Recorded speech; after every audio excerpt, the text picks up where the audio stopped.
The helicopter's rotors choked on ice, shrieking metal against metal as the aircraft spun toward the jagged mountain face. Inside the cockpit, Billionaire CEO Sloane Harker pressed her hand against the gushing wound on her forehead and screamed at the slumped pilot, "Get up, please!" But he didn't move. Sparks erupted from the control panel. The smell of burning fuel filled her lungs. Through the whiteout blizzard, she saw nothing but death, until a figure materialized out of the storm like a ghost, running straight into the inferno without hesitation, as if he'd been waiting his entire life for this exact moment. If you want to know how a quiet single father became the only man willing to save the woman connected to his darkest tragedy, and how one rescue in a blizzard unraveled a decade of buried lies, then stay with me until the very end. And if this story grabs you, hit that like button and drop a comment telling me what city you're watching from. I want to see how far this story can travel. The storm had been building for 3 days. Cal Mercer stood in the dim radar room of the Pinewood Mountain Control Station, his eyes fixed on the glowing screen that tracked the airspace over the northern peaks. Outside, the wind howled like something alive, rattling the windows and piling snow against the concrete walls. The room smelled like burnt coffee and old electronics. Cal's shift had started at 6 that morning, and it was now pushing midnight. His back ached, his eyes burned, but he didn't move. This was his life now, quiet, isolated, safe. He scanned the radar one more time, then glanced at the framed photo on his desk. A little girl with wild brown curls and a gap-toothed grin, holding a toy helicopter in her small hands. Maddie. His daughter. His entire world. She was 8 years old, asleep in the small cabin 2 miles down the mountain, probably dreaming about pancakes and Saturday cartoons. Cal's chest tightened the way it always did when he thought about her. She was the reason he got up every morning, the reason he kept going when everything inside him wanted to shut down. The radio crackled. "Pinewood Control, this is November 7-3 Delta. We've got a situation." Cal straightened, his hand moving to the transmitter. "November 7-3 Delta, this is Pinewood Control. Go ahead." The voice on the other end was tight, clipped, professional, but Cal heard the edge of panic underneath. "We've lost navigation. Instruments are failing. Visibility is 0. We're trying to climb out, but..." Static erupted across the line. "November 7-3 Delta, say again. You're breaking up." More static. Then a burst of sound, wind, shouting, the high-pitched whine of failing engines. "Descending fast, can't see. Mountain..." The radar blip flickered, then vanished. Cal's blood turned to ice. "November 7-3 Delta, do you copy? Repeat, do you copy?" Silence. He keyed the emergency channel, his voice sharp and controlled despite the adrenaline flooding his veins. "All stations, this is Pinewood Control. We have a distress situation. Aircraft November 7-3 Delta. Possible crash in the northern range. Last known altitude 4,000 feet, heading 270. Repeat, possible crash." The response came fast. Dispatch coordinating search and rescue. Air traffic rerouting other flights. Emergency protocols snapping into place. But Cal barely heard it. His eyes were locked on the empty space where the radar blip had been. He knew this mountain. He knew what happened to aircraft that went down in a blizzard at 4,000 feet. He grabbed his coat and headed for the door. "Cal, wait." It was Jennings, the night supervisor, a heavy-set man with graying hair and a permanent frown. "Search and rescue won't launch until the storm clears, you know that." Cal didn't slow down. "Then someone needs to be ready when it does." "You can't go out there, not in this." Cal stopped, his hand on the door handle, and turned to face Jennings. His expression was calm, but his voice was steel. "I'm not sitting here while someone dies on my watch." Jennings opened his mouth, then closed it. He'd worked with Cal long enough to know there was no point in arguing. At least take the emergency beacon, and check in every 30 minutes. Cal nodded once, then pushed through the door into the storm. The cold hit him like a physical blow. Snow whipped sideways, stinging his face and burning his lungs with every breath. He pulled his hood up and started walking, his boots crunching through the knee-deep drifts. The wind screamed in his ears, but Cal's mind was eerily quiet. He'd done this before. Not here, not like this, but the muscle memory was still there, buried under a decade of grief and guilt. He'd been a rescue pilot once, one of the best. He'd flown into hurricanes, wildfires, war zones, places where other pilots wouldn't go. He'd saved lives. He'd been a hero. And then he'd lost everything. The crash had happened on a clear day, which somehow made it worse. No storm, no warning, just a sudden loss of navigation, a spiral into the trees, and the sound of metal tearing apart. Cal had survived with a shattered leg and 3 broken ribs. His wife, Elena, hadn't survived at all. The investigation had been quick. Equipment failure, a defect in the navigation system. No one's fault. The company had settled quietly, paid out a modest sum, and moved on. Cal had taken the money, bought the cabin, and buried himself in the mountains with Maddie. He'd stopped flying, stopped trusting the sky, stopped trusting himself, but he hadn't stopped knowing how to find people in the wreckage. He moved through the storm with the methodical precision of someone who'd trained for exactly this. He listened for the sound of engines, watched for the glow of fire, scanned the tree line for broken branches or displaced snow. The blizzard tried to erase everything, but Cal had learned long ago how to read the mountain's secrets. 20 minutes in, he saw the smoke. It was faint, almost invisible against the swirling white, but it was there, a thin gray column rising from a cluster of pines about a quarter-mile east. Cal adjusted his course and pushed harder, his legs burning as he waded through the drifts. The wind tried to shove him back, but he leaned into it, his focus narrowing to a single point. The wreckage came into view like something out of a nightmare. The helicopter had come down hard, carving a deep gouge through the trees before slamming into a rocky outcrop. The tail section was crumpled, the rotors sheared off and scattered across the snow. The cockpit was on fire, flames licking up through the shattered windshield and melting the ice around it. The whole thing looked like it could explode at any second. Cal didn't hesitate. He ran straight toward it, his mind already calculating angles, fuel load, structural integrity. The heat hit him first, then the smell. Burning fuel, scorched metal, something worse underneath. He reached the cockpit and looked inside. 2 people. The pilot slumped forward, unconscious or dead. And in the passenger seat, a woman with dark hair and a bleeding head wound, her eyes wide and glassy with shock. She saw him and screamed, "The fuel tank! It's going to blow!" Cal ignored her. He grabbed the door handle, hot enough to burn through his glove, and wrenched it open. The woman shrank back, her breath coming in short, panicked gasps. "I'm getting you out," Cal said, his voice calm and absolute. "Don't fight me." "The pilot. I'll get him next. You first." He reached in, unclipped her harness, and pulled her out of the seat. She was lighter than he expected, her body limp with shock and pain. He slung her over his shoulder and turned away from the wreckage, moving as fast as he could through the snow. Behind him, the fire roared louder, the heat intensifying. He made it 20 feet before the explosion ripped through the night. The blast threw him forward, and he twisted in midair to shield the woman with his body. They hit the snow hard, and Cal felt something crack in his ribs. Pain exploded through his chest, but he didn't let go. He rolled to his feet, still holding her, and kept moving until they were far enough from the flames to breathe.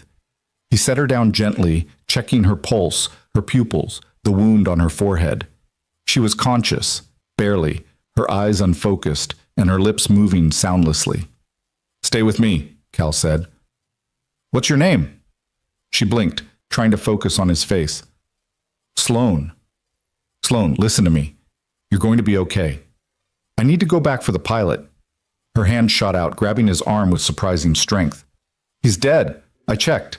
Before the crash. He's gone." Cal looked back at the wreckage, now fully engulfed in flames. If the pilot was dead before impact, there was nothing he could do. And staying here meant they'd both freeze. "Can you walk?" Sloan tried to stand, then collapsed. I can't feel my legs." Cal didn't waste time. He lifted her again, this time cradling her against his chest, and started the long trek back through the storm. The wind had gotten worse, the visibility down to almost nothing. He navigated by memory, by instinct, by the faint glow of the control station lights in the distance. It took 40 minutes to reach the cabin. By the time he kicked the door open, his arms were numb, and his lungs were on fire. He carried Sloan inside, laid her on the couch, and immediately started stripping off her wet clothes. She didn't protest. She was shivering violently, her skin pale and waxy, her eyes half closed. Cal worked fast. He wrapped her in blankets, built up the fire, heated water on the stove. He cleaned the wound on her forehead, deep but not life-threatening, and bandaged it with steady hands. Then he made her drink hot broth, forcing it down even when she turned her head away. "Stay awake," he said. "You've got a concussion. You need to stay awake." Sloane's eyes fluttered open. "Who are you?" "Cal Mercer." "Why did you come into the storm?" Cal didn't answer right away.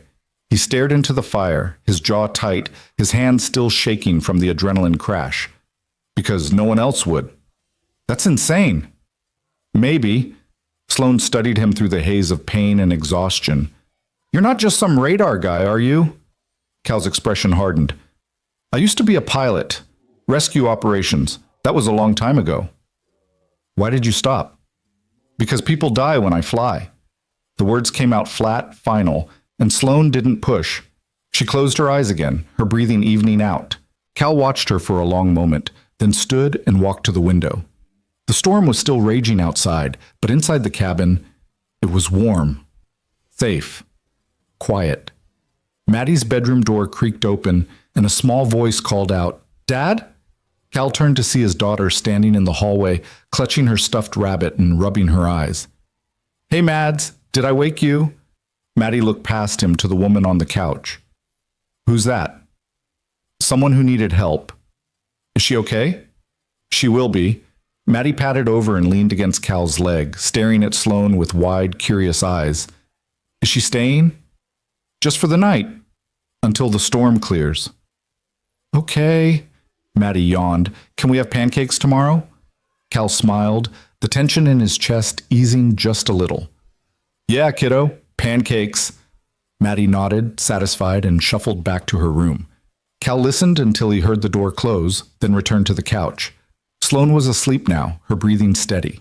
He sat down in the armchair across from her and let his head fall back against the cushion. He'd saved her.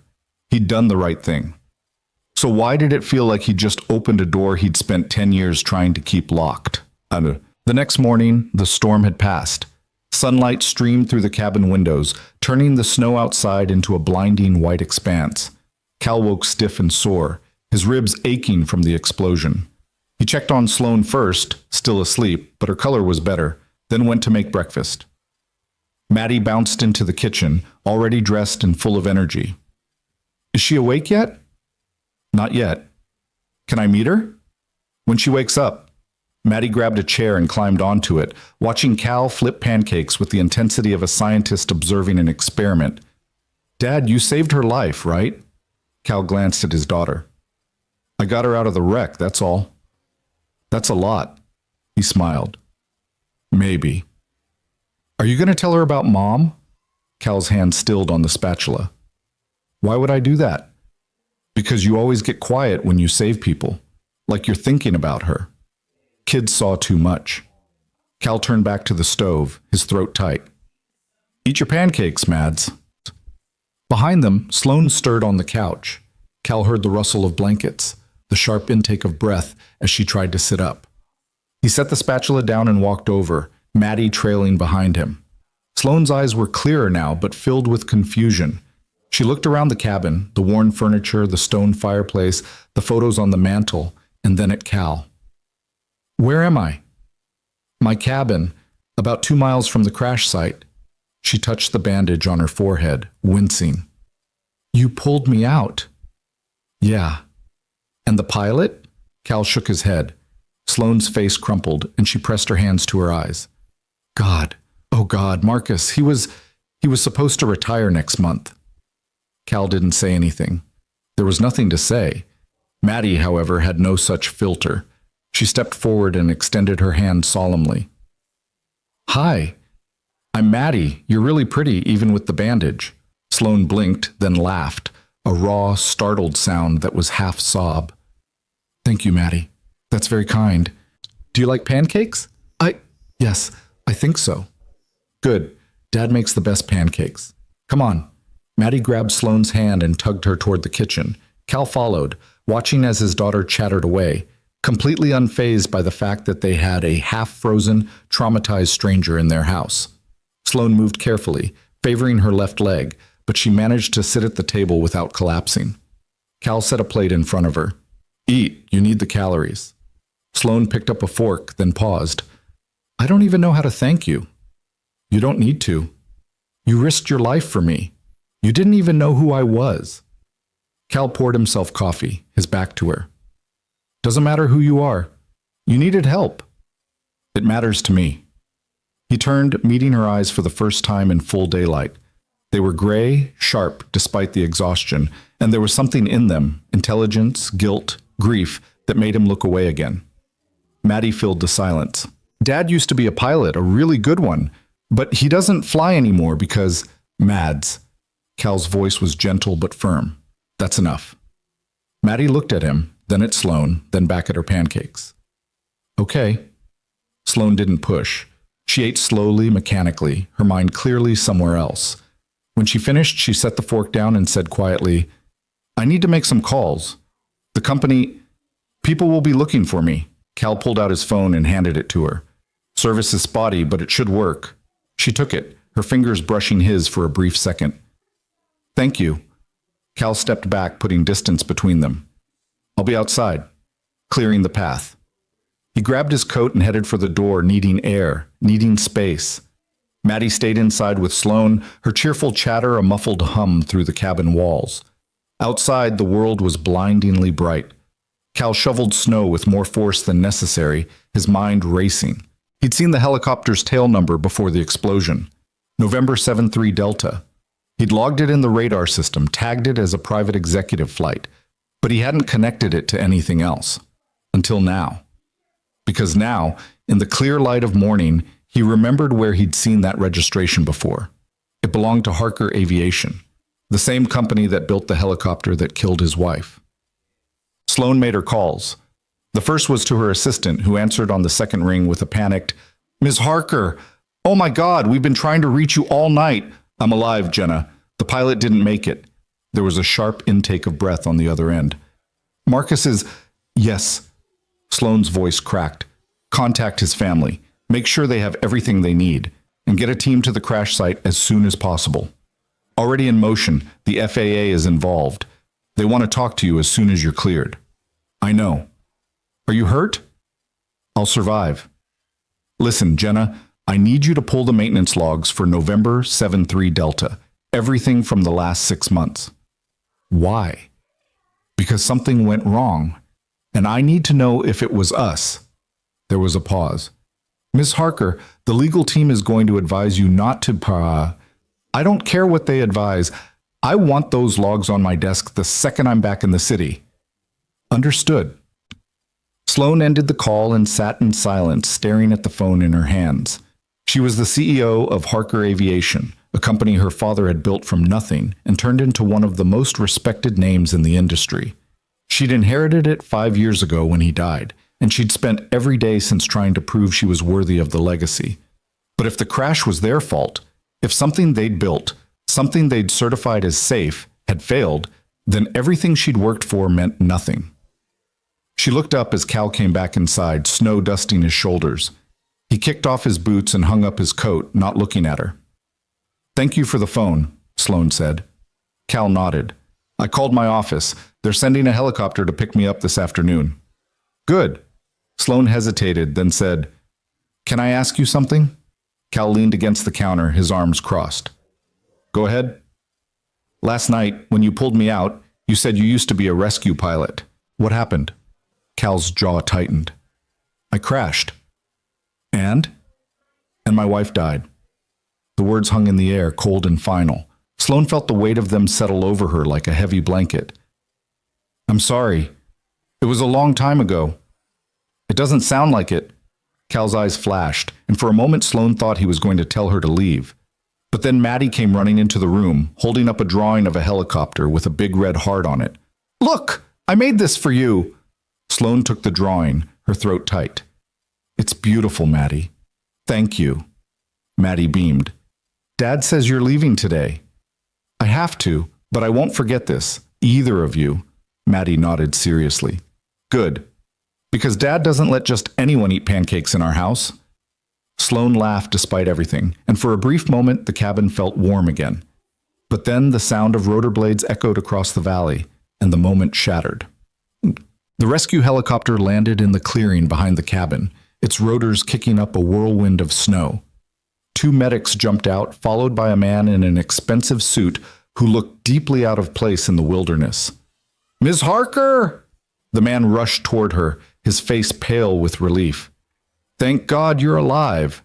Sloane stood, wincing as her leg protested. "I'm fine, David. Mostly." David, her head of legal, glanced at Cal, then back at Sloane. "We need to get you to a hospital, and we need to debrief. The FAA is already asking questions." "I know." The medics approached, but Sloane waved them off. "I can walk." She turned to Cal, who stood in the doorway with Maddie tucked against his side. "I don't know how to repay you." Cal's expression was unreadable. "You don't owe me anything."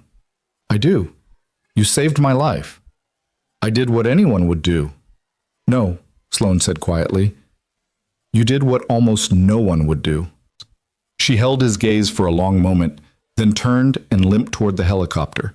David helped her into the passenger seat, and the medics began checking her vitals. The engines roared to life, and the helicopter lifted off, snow swirling in its wake. Cal watched until it disappeared over the ridge. Maddie tugged on his sleeve. "Will we see her again?" "I don't know, kiddo. I hope we do. I liked her." Cal ruffled her hair but didn't answer. He went back inside and closed the door, shutting out the cold and the noise and the memory of gray eyes that had looked at him like he was something more than a broken man hiding in the mountains. But later that night, after Maddie was asleep, Cal went down to the basement. He hadn't been down there in years. It was where he kept everything from his old life: flight manuals, gear, photos he couldn't bring himself to look at. And in the back corner, covered in dust, was a box labeled Elena.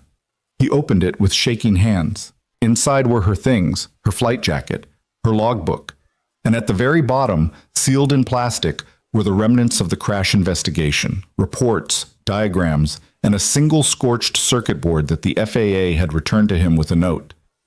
"Defective component, case closed." Cal pulled out the circuit board and held it up to the light. He'd never looked at it closely before. He'd been too angry, too broken, too lost in grief to care about the technical details.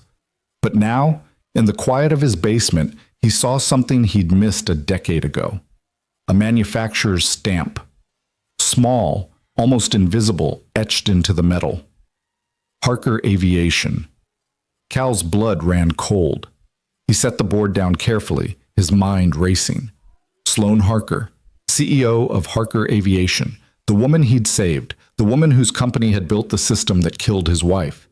And now she'd crashed in the same mountains, in the same kind of storm, with the same kind of navigation failure. Cal sat down hard on the basement floor, his hands pressed to his face. This wasn't over, not even close. Cal didn't sleep that night.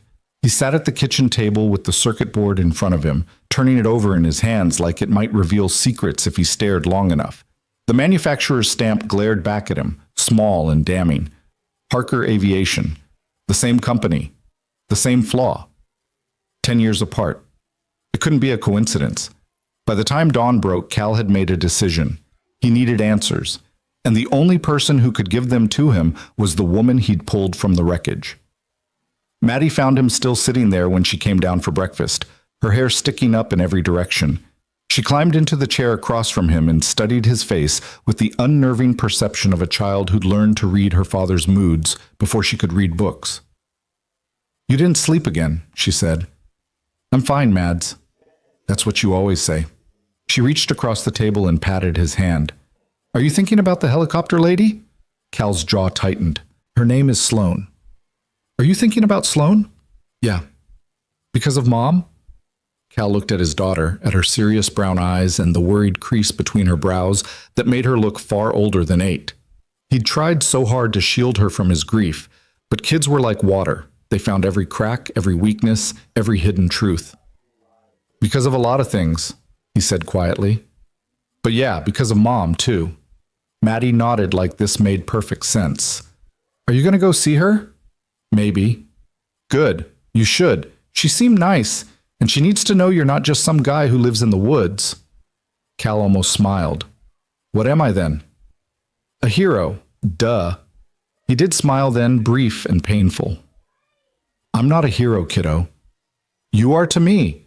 Maddie hopped off the chair and grabbed the cereal box. And probably to her too, even if she doesn't know it yet. Cal watched his daughter pour cereal with the confidence of someone who just solved all the world's problems, and he felt the weight in his chest shift slightly. Not gone. Never gone. But manageable. Hey, Mads? Yeah? I love you. You know that, right? Maddie rolled her eyes in that way only 8-year-olds could. Obviously, Dad. Now eat something. You look terrible. 3 days later, Cal stood outside the glass tower that housed Harker Aviation's headquarters in downtown Seattle.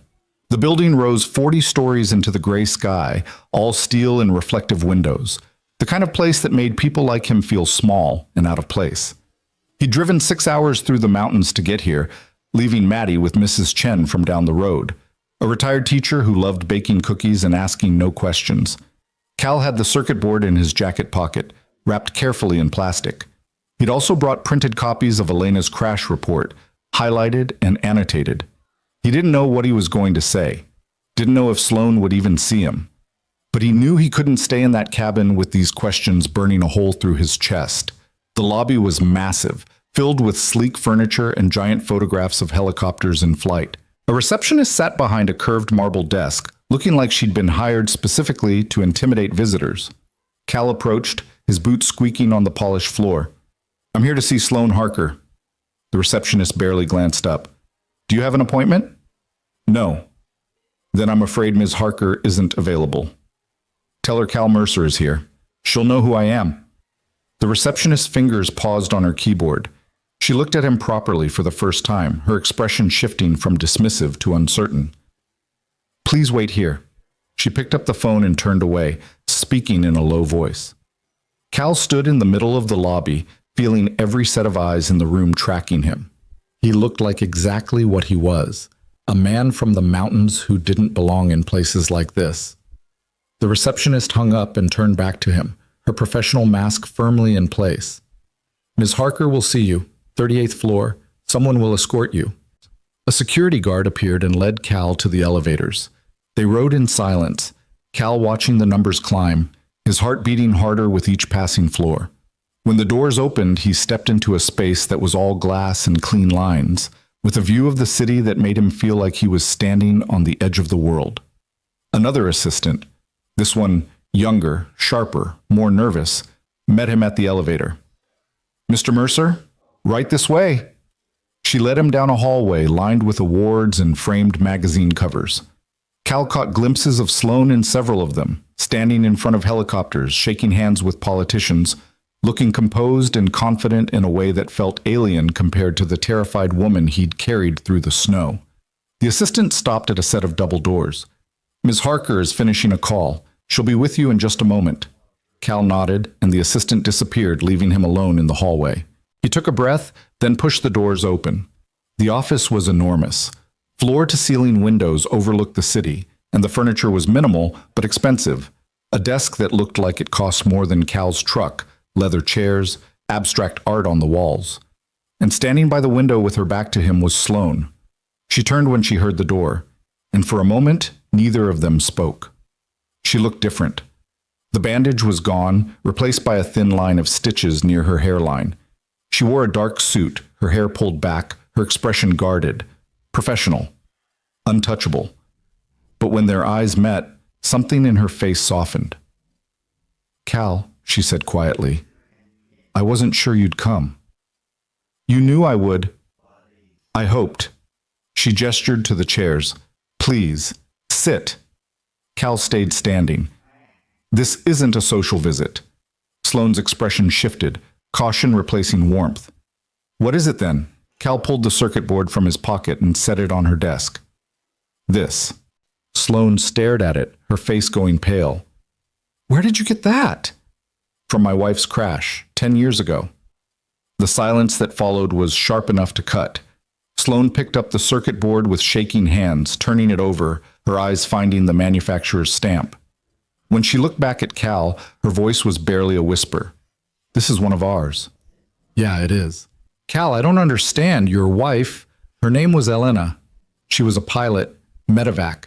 She crashed on a clear day because her navigation system failed. Cal's voice was steady, but his hands were clenched at his sides. The investigation called it a defect. Case closed. No one was held accountable, and I buried her and spent the last 10 years trying to forget. Sloan set the circuit board down like it was radioactive. I'm so sorry. I didn't know. Why would you? You weren't running the company then. Your father was. Cal stepped closer, his eyes locked on hers.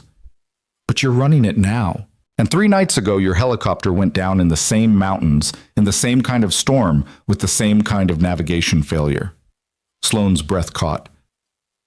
You think it's connected? I know it is. Cal, that's... She stopped, her mind clearly racing. The investigation into my crash is still ongoing. We don't have conclusions yet. Then get them. It's not that simple. There are protocols, regulations, multiple agencies involved. I don't care about protocols. Cal's voice was sharp now, all the anger he'd buried for a decade rising to the surface. I care about the fact that your company built a system that killed my wife, and 10 years later, it almost killed you too. How many other people have died because of this? How many crashes have been written off as pilot error or bad weather when the real problem was sitting right there in the cockpit? Sloan's face was ashen. I don't know. Then find out. She stared at him, and he saw the moment she made her decision. She reached for her phone and pressed a button. Jenna, cancel my afternoon meetings and get me David Chen and the head of engineering, my office, now. She hung up and looked back at Cal. If what you're saying is true, if there's a systemic problem with our navigation systems, then we need to know, and we need to fix it. And if there's a cover-up, Sloan's eyes flashed, then I'll burn it down myself. 20 minutes later, Cal sat in a conference room that felt like a war room.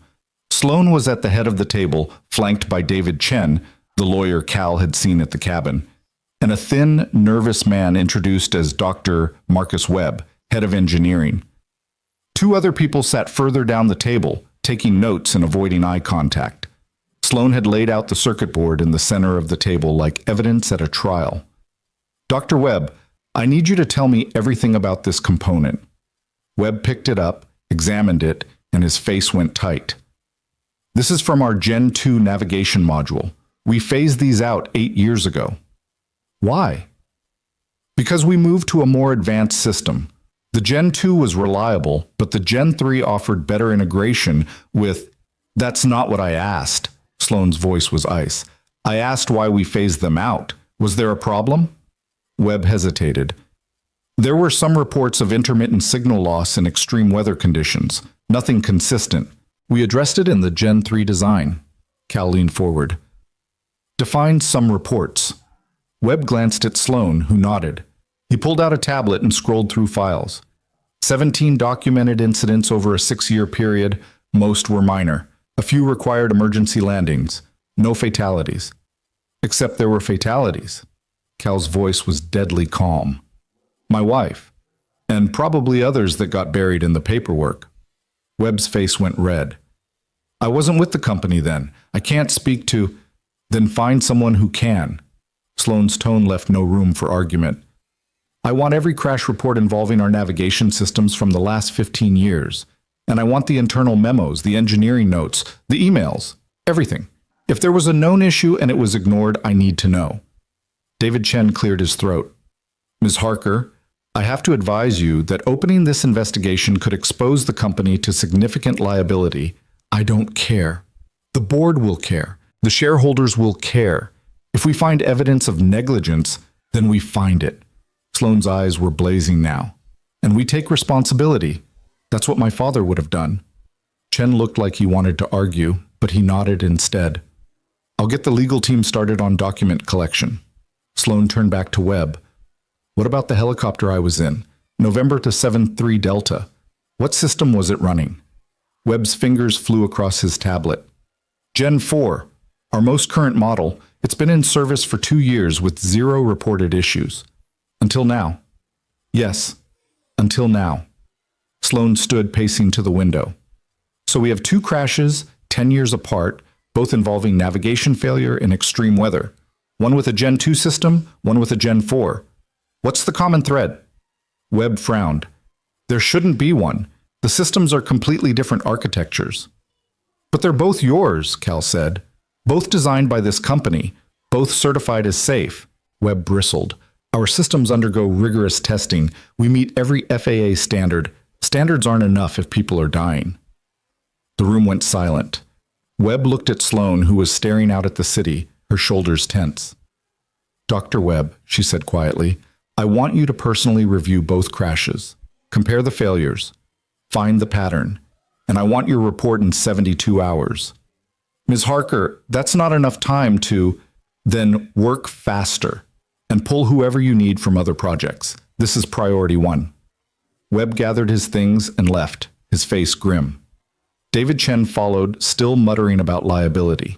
The other staff members filtered out until it was just Cal and Sloan in the conference room. Sloan turned to face him, and he saw the exhaustion in her eyes. I didn't know. About your wife. About any of this. Would it have mattered if you did? Yes. Her voice was fierce. Of course it would have mattered. Cal stood, picking up the circuit board. This isn't about blame, Sloan. Not entirely. It's about making sure it doesn't happen again. I know. She crossed her arms, hugging herself. Cal, if we find something, if there was negligence, a cover-up, it's going to destroy this company. Everything my father built. Everything I've tried to protect. Then maybe it should be destroyed. Sloan flinched like he'd struck her. That's easy for you to say. You don't have 2,000 employees depending on you for their livelihoods. You don't have families who've worked here for generations. You're right, I don't. Cal's voice softened. But I do know what it's like to live with a lie. And I know that truth is the only thing that can set you free, even if it burns everything else down first. Sloan looked at him for a long moment, then nodded slowly. Stay in Seattle. Please. I might need you when the report comes back.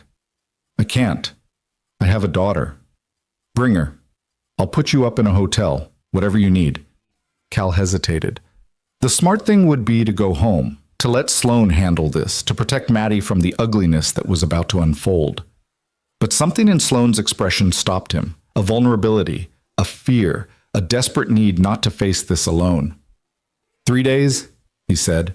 That's all I can give you. That's all I'm asking. Cal called Mrs. Chen from the hotel room that night and explained that he'd need her to watch Maddie for a few more days. Mrs. Chen, bless her, asked no questions and simply said, Take all the time you need, dear. We're baking cookies tomorrow anyway. Then he called Maddie, and her voice burst through the phone like sunshine. Dad, are you coming home yet?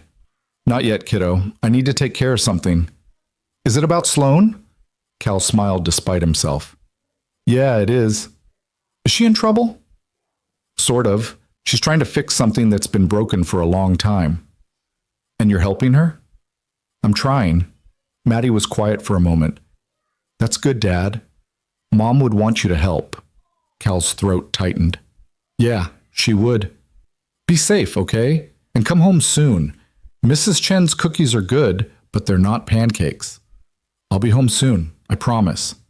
He hung up and sat on the edge of the hotel bed, staring at the city lights outside the window. Seattle felt like a different planet compared to the mountains. Too bright, too loud, too full of people who didn't know each other's names. But somewhere out there, Sloan was digging through a decade of buried secrets, and Cal had to believe it would lead somewhere. It had to. The next morning, Sloan called him. We need to talk. Not at the office. Can you meet me? She gave him an address in a quiet neighborhood on the edge of the city, a small park with a view of the water. Cal found her sitting on a bench, dressed in jeans and a sweater, looking more human than he'd seen her since the crash. She had a coffee in each hand and offered him one as he sat down. Couldn't sleep? He asked. Haven't slept properly in 3 days. She took a sip of her coffee, her eyes on the horizon. Dr. Webb sent me a preliminary report last night. Cal, it's worse than we thought. Cal's chest tightened. How much worse? There's a pattern, not just in the Gen 2 and Gen 4 systems, in the Gen 3 too. All three generations share a base code, a foundational algorithm that's been part of our navigation architecture since the beginning. And that code has a flaw. What kind of flaw?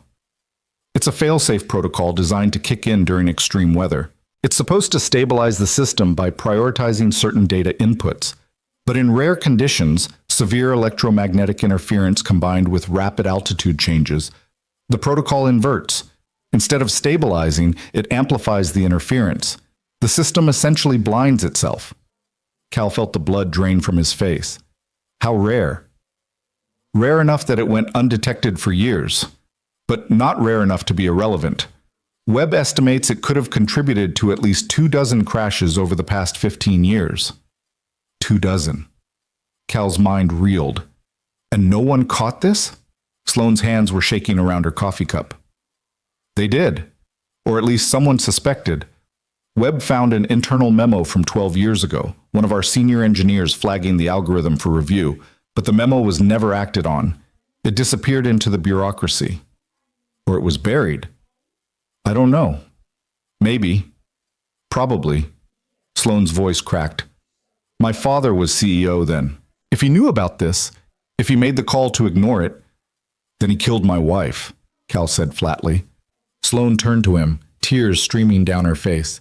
I'm so sorry. God, Cal, I'm so sorry.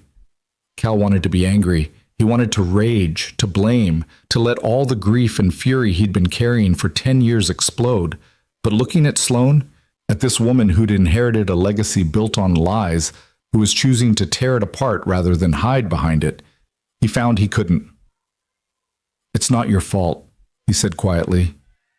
It's my company, my responsibility.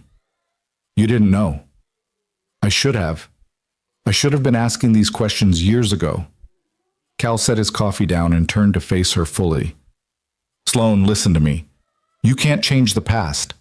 None of us can. But you can make sure this never happens again. That's what matters now. Sloane wiped her eyes, her jaw setting with determination. I'm grounding the fleet, every helicopter with our navigation systems, all three generations, until we can push a software patch and verify it's safe. How many aircraft is that? Nearly 800 in commercial operation, another 200 private and government contracts. It's going to cost millions, maybe more, and the board is going to fight me. Let them. I could lose the company. Then lose it. Cal's voice was fierce.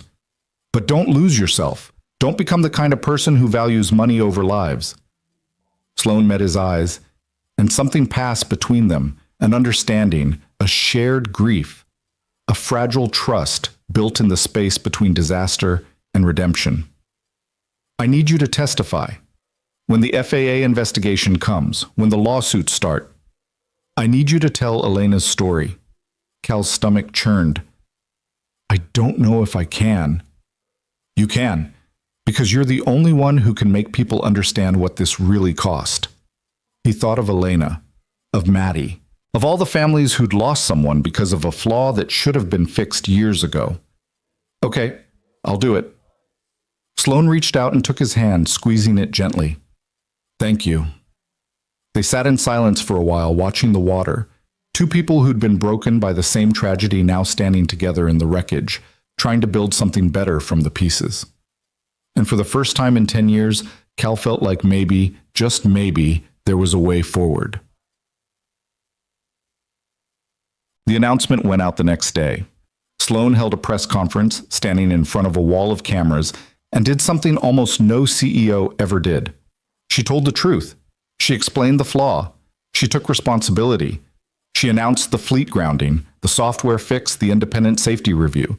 And then she did something that made headlines around the world. She apologized. To every family who lost someone because of our failure. To every pilot who trusted our systems. To every person who believed we put safety first.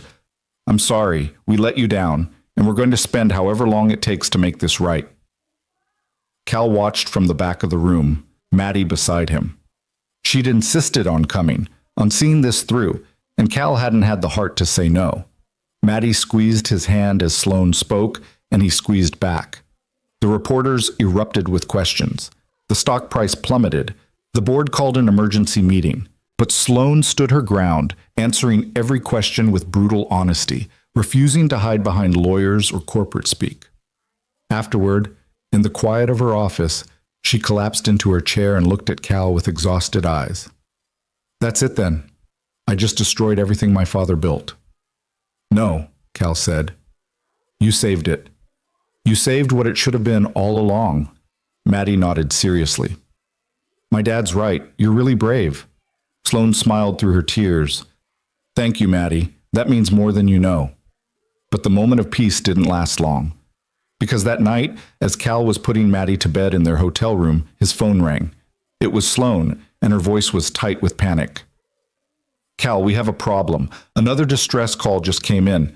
A test pilot went down in the same mountain range where you found me, same storm conditions, same navigation failure, and no one will fly in to get him." Cal's blood turned to ice. "When?" 20 minutes ago.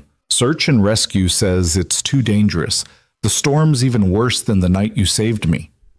Cal looked at Maddie, already half asleep, her stuffed rabbit tucked under her chin. He thought of Elena, of all the people he couldn't save, of the man out there right now, bleeding in the snow, waiting for help that might never come.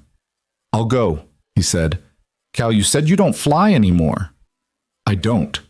But I know those mountains, and I'm not letting someone else die because I'm too afraid to try." There was a long pause. Then Sloane said, "I'm coming with you." "That's insane." "So is flying into a blizzard. If you're doing this, I'm doing it with you. That pilot is out there because of my company, because of my failure. I'm not sitting in this office while you risk your life to fix it."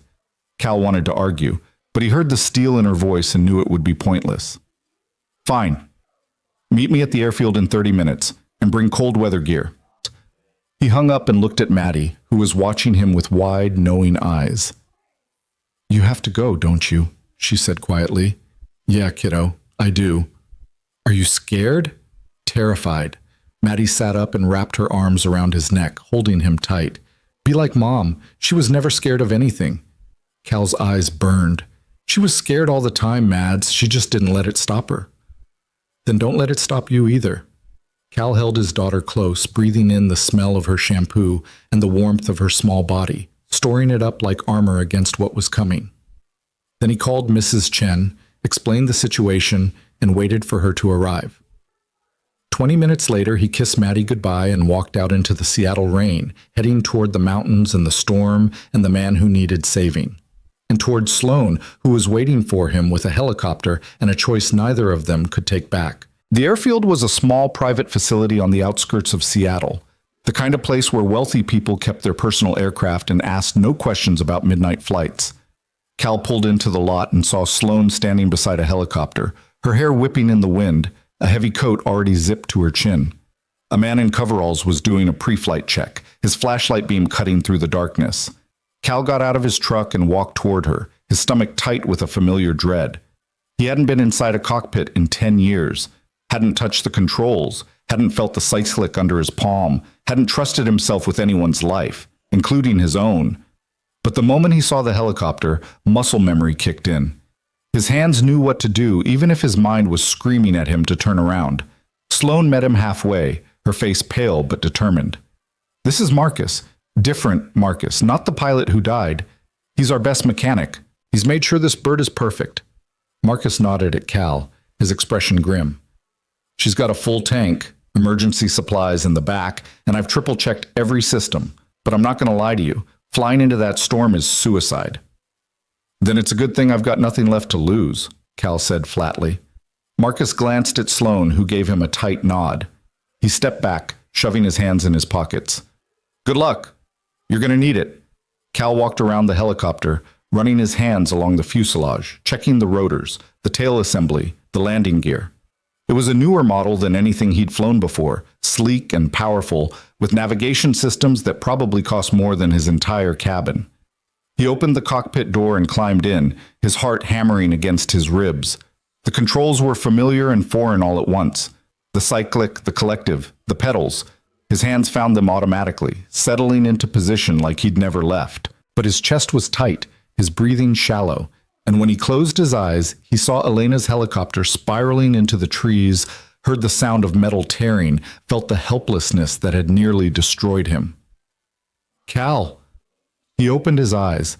Sloane was standing beside the cockpit, her hand on the door frame. If you can't do this, tell me now.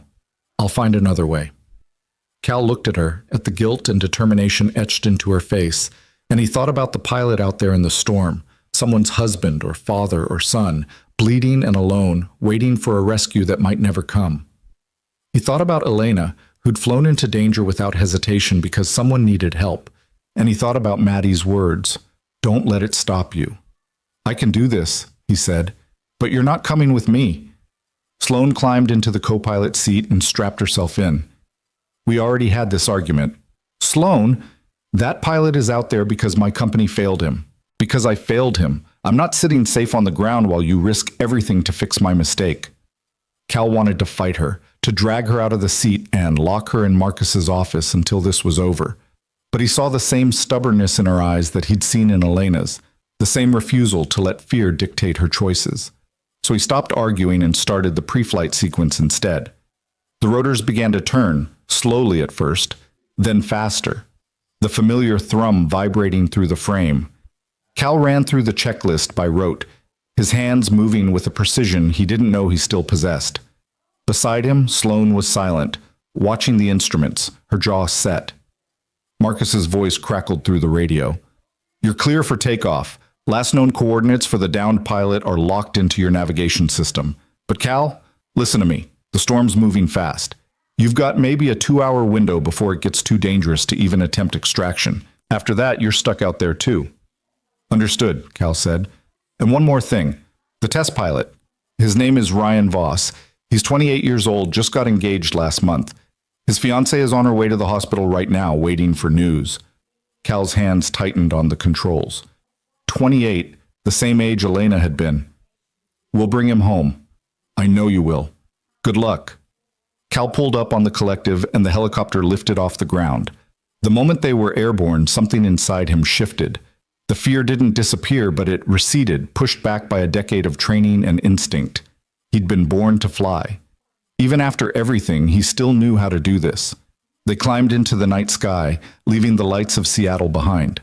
Below them, the terrain shifted from city to forest to mountains, the peaks rising like jagged teeth against the darkness.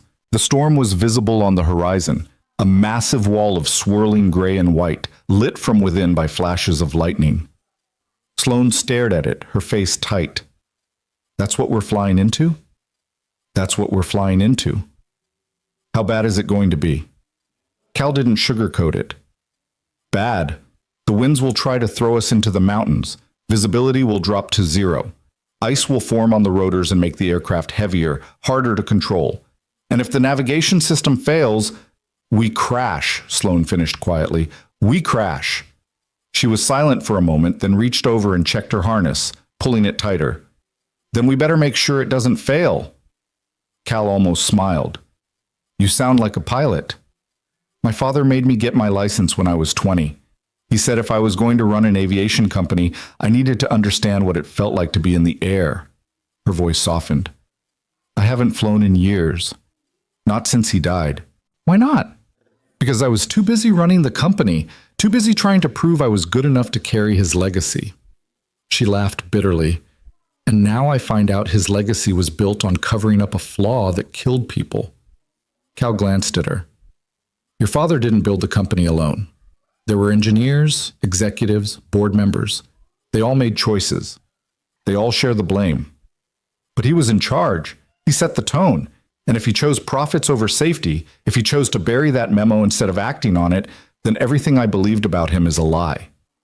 Cal didn't have an answer for that. He focused on flying instead, adjusting their course as they approached the storm. The first gusts of wind hit the helicopter, rocking it sideways. Sloane gripped the armrest, her knuckles white. "Talk to me about the navigation system," Cal said. "What's it telling us?" Sloane forced herself to look at the instruments, her voice steadying as she focused on the data. "We're on course. Coordinates locked. Distance to target is 32 miles. Weather radar? Heavy precipitation ahead, wind shear warnings, icing conditions above 3,000 feet. Then we stay below 3,000. The storm swallowed them whole. One moment they were flying through clear air, and the next they were inside a wall of wind and snow so thick that Cal couldn't see past the cockpit windows.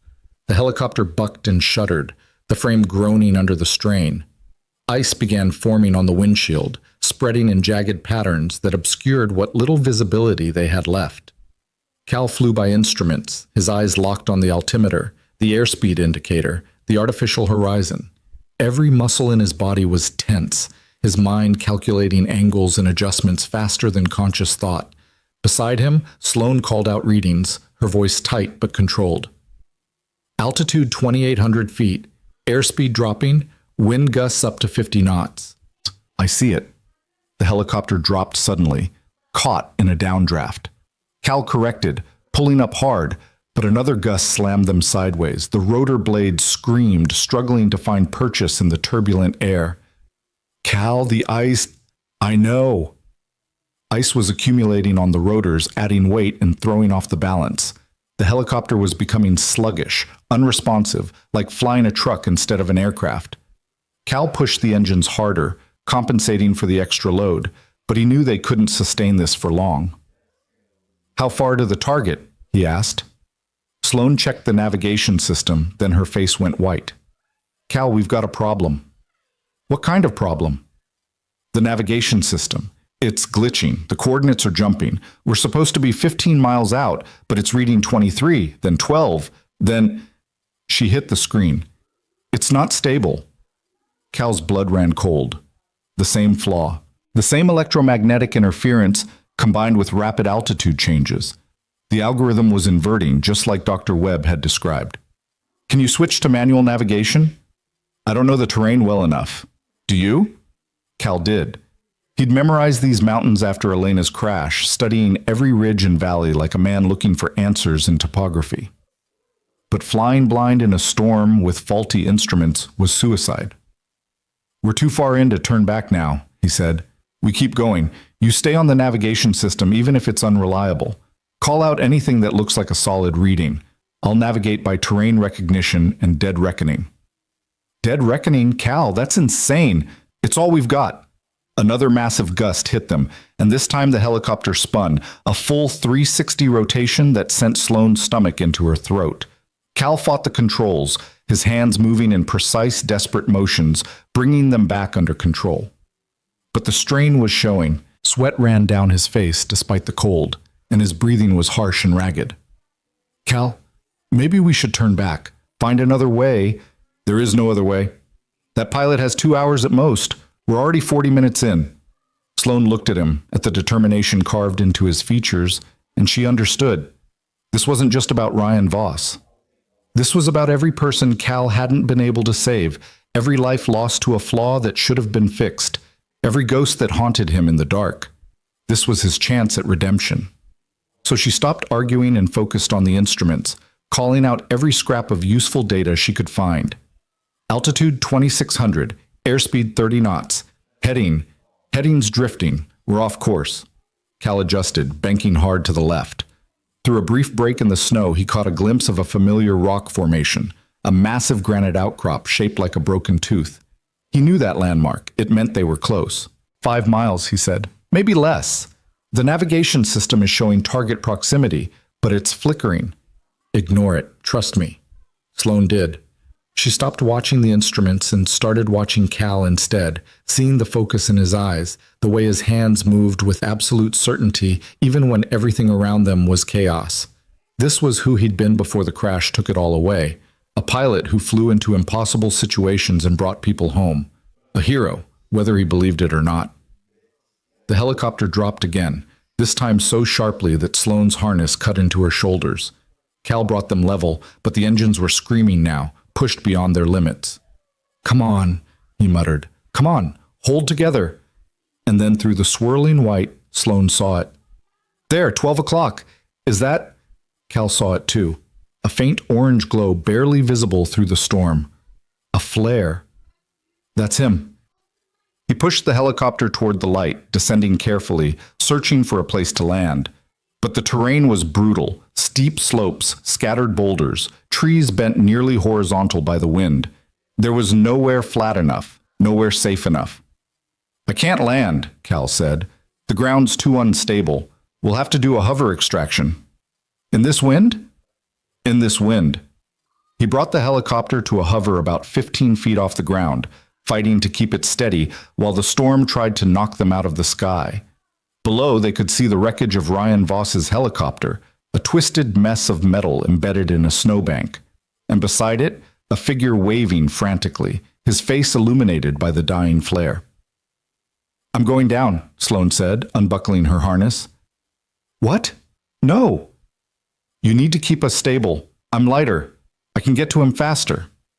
She was already moving, pulling a rescue harness from the emergency supplies. Clip me in and lower me down. Well, Cal wanted to argue, but she was right. He couldn't leave the controls, and they didn't have time for a debate. You get him into the harness and signal when you're ready to come up. Do not try to be a hero. Look who's talking. Cal almost smiled. He clipped the rescue line to Sloane's harness, double-checked the connections, then nodded. Go. Sloane opened the side door and the wind nearly ripped her out of the helicopter. She grabbed the rescue line and started descending, her feet finding purchase on the swinging rope. The storm battered her from all sides, spinning her, soaking her, stealing her breath. But she kept moving, hand over hand, until her feet touched the ground. She stumbled through the snow toward Ryan Voss. He was young, barely more than a kid, with blood matting his hair and one leg bent at a wrong angle. His eyes were glassy with shock and pain, but when he saw her, something like hope flickered across his face. You came, he gasped. Of course we came. Sloane pulled the second harness from her shoulder and started strapping it around him. What's your name? Ryan. Ryan Voss. Ryan, I'm Sloane. We're going to get you out of here, but I need you to stay calm. Can you do that? My leg. I can't feel my leg. We'll deal with that at the hospital. Right now, I just need you to hold on. She finished securing the harness and signaled to Cal. The line went taut, and Ryan started to rise. Sloane guided him, keeping his broken leg from catching on debris, shouting encouragement over the howl of the wind. When he was halfway up, she grabbed her own line and started climbing. That's when she heard the crack. It was a sound she'd never forget, sharp and final, like the world breaking in half. She looked up and saw the rotor assembly shedding ice in massive chunks. One piece struck the tail rotor, and the helicopter lurched violently to the side. In the cockpit, warning lights erupted across Cal's panel. The tail rotor was damaged, maybe destroyed, and the helicopter was starting to spin. He fought the controls, every instinct screaming at him to abandon ship, but he couldn't. Ryan was only halfway to safety, and Sloane was still on the ground. Cal! Sloane's voice cut through the radio, panicked. What's happening? Tail rotor's failing. Get Ryan inside now. Sloane pulled herself up the line faster, her arms screaming with effort. Above her, Ryan had reached the door, and hands were pulling him inside. She was 10 feet away when the helicopter spun again, the line swinging wildly. She lost her grip and fell, slamming into the snow hard enough to knock the breath from her lungs. Cal saw her fall and made a decision that would haunt him for the rest of his life. He descended, bringing the dying helicopter closer to the ground, the tail rotor screaming as it tore itself apart.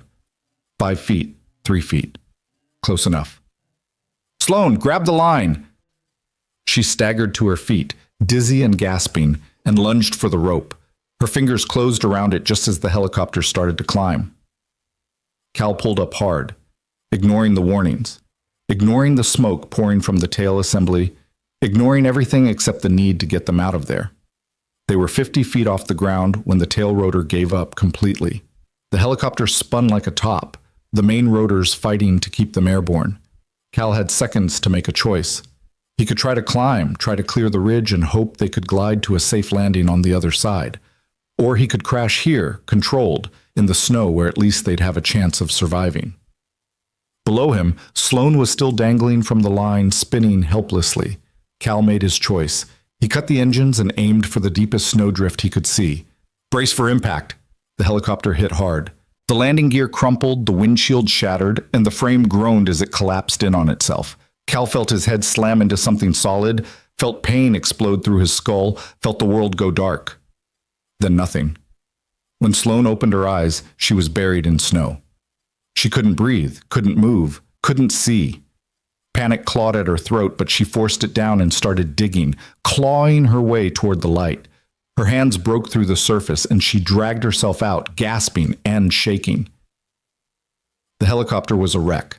The main body had held together, but it was tilted at a crazy angle, half buried in the drift. Smoke poured from the engine compartment, and the smell of fuel was sharp in the air. "Cal!" Sloane stumbled toward the cockpit, her legs screaming with pain she didn't have time to process. "Cal, answer me!" She wrenched the door open. Cal was slumped over the controls, blood running down his face, his eyes closed. For one terrible moment, Sloane thought he was dead. Then she saw his chest rise and fall, shallow but steady. "Don't you dare die on me," she whispered, unbuckling his harness with shaking hands. "Not after everything, not now." She checked the back. Ryan was unconscious but breathing, strapped into his seat with the rescue crew's blanket wrapped around him. They were alive. All three of them. Against all odds, they were alive. But the storm wasn't done with them yet. The wind picked up, colder and more vicious than before. Sloane knew they couldn't stay in the helicopter. The fuel smell was too strong, the risk of fire too high. She had to move them, had to get them somewhere sheltered. She grabbed the emergency kit and a flare gun, then started the brutal work of dragging Cal out of the cockpit. He was heavy, dead weight, and every movement sent pain shooting through her injured leg. But she didn't stop. She got him clear of the wreckage, then went back for Ryan. By the time she'd pulled them both 20 yards away to a cluster of rocks that offered minimal shelter, she was gasping and dizzy. She fired the flare gun into the sky, watching the bright red light arc through the storm. Someone would see it. Someone had to see it. She collapsed beside Cal, pressing her fingers to his neck to feel his pulse. It was there, weak but steady. She brushed the blood from his face, her hands gentle despite their shaking. "You saved him," she said softly. "You saved both of us. Just like you saved me that first night." Cal's eyes flickered open, unfocused and confused. "Sloane? I'm here. We're okay. Ryan's okay. You did it." "Elena," he mumbled. "I saw her. In the cockpit. She was smiling." Sloane's throat tightened. "She's proud of you. I know she is." "Couldn't save her. Tried. Couldn't. But you saved us. You saved Ryan. You saved me twice now. That has to count for something." Cal's hand found hers, squeezing weakly. "Don't leave me out here." Sloane squeezed back, fierce and absolute. "I won't. I promise. We're in this together." His eyes closed again, and Sloane held his hand in the darkness, listening to the storm rage around them, and prayed that someone would find them before the cold did what the crash couldn't. Above them, the sky was an endless howl of white. But somewhere beyond it, lights were moving. Search helicopters, finally brave enough to launch now that the worst of the storm had passed. They'd seen the flare. They were coming. Sloane wrapped herself around Cal, sharing what little warmth she had left, and waited for rescue. For dawn.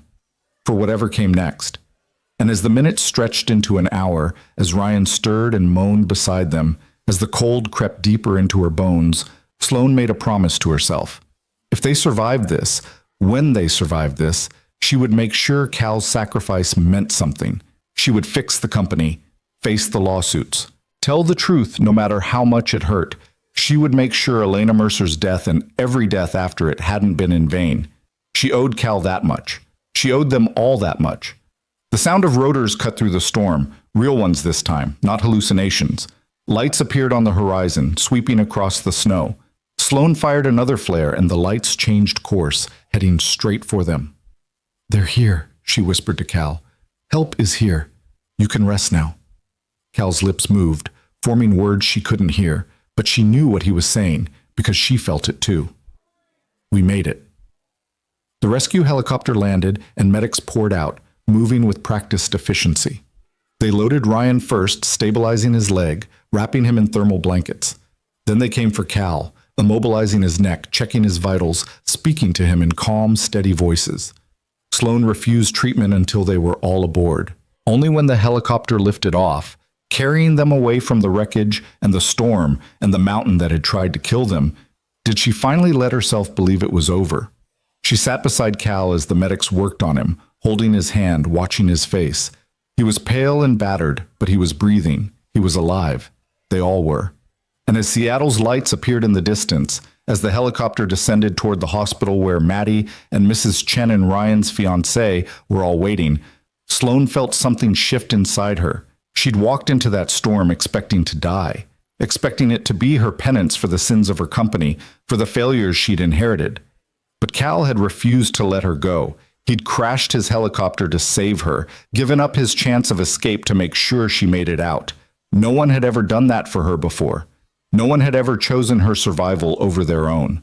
She looked at him now, at this quiet, broken man who'd become a hero twice over, and she understood something fundamental. This wasn't over, not by a long shot.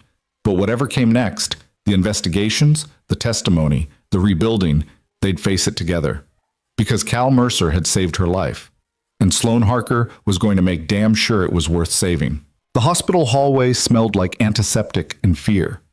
Sloane sat in a plastic chair outside the ICU, her leg wrapped in a compression bandage, her body aching in places she didn't know could hurt. She'd refused admission, refused pain medication beyond the bare minimum, refused to leave until she knew Cal was going to make it. The doctors had tried to insist, but one look at her face and they'd back down. Maddie sat beside her, small and silent, her stuffed rabbit clutched so tightly that the fabric was starting to tear. Mrs. Chen had brought her to the hospital the moment the news broke, and the little girl hadn't said a word since seeing her father wheeled past on a gurney, his face pale and still beneath the oxygen mask. Sloane reached over and took Maddie's hand. "He's going to be okay." Maddie's voice was tiny. "You don't know that." "I do. Your dad is the strongest person I've ever met. He survived the crash. He survived the storm. He's going to survive this too." "Mom didn't survive." The words hit Sloane like a punch to the chest. She turned to look at Maddie, at this 8-year-old girl who'd already lost one parent and was now terrified of losing the other, and she felt her heart crack open. "You're right. Your mom didn't survive, and that's the worst thing that ever happened to you and to your dad. But Maddie, listen to me. Your dad fought so hard to come back to you. He flew into that storm because he couldn't stand the thought of someone else's family feeling the way you felt when your mom died. He's a hero, and heroes don't give up." "He says he's not a hero." "He's wrong."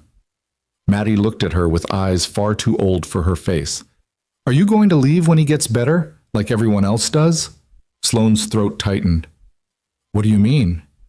"People are nice to us for a while. They bring casseroles and say they're sorry about Mom, but then they go away. Dad says it's okay, that people have their own lives. But I think he's lonely. I think he misses having someone who stays." Sloane didn't know what to say to that. She barely knew this child, barely knew Cal beyond the intensity of 2 life-or-death situations. But something had shifted between them in that storm, something deep and fundamental that couldn't be explained away as gratitude or trauma bonding. Cal had risked everything to save her, and she'd stayed by his side when the helicopter went down. They'd chosen each other in the moments that mattered most. "I'm not going anywhere," Sloane said quietly. "Not until your dad tells me to leave. And maybe not even then." Maddie studied her face, searching for the truth beneath the words. Whatever she saw there must have satisfied her because she nodded and leaned against Sloane's shoulder. They sat like that, waiting, as the minutes stretched into hours. Ryan Voss's fiancée had come and gone, crying with relief when the doctors confirmed he'd survive. His leg would need surgery, months of physical therapy, but he'd walk again. He'd fly again if he wanted to.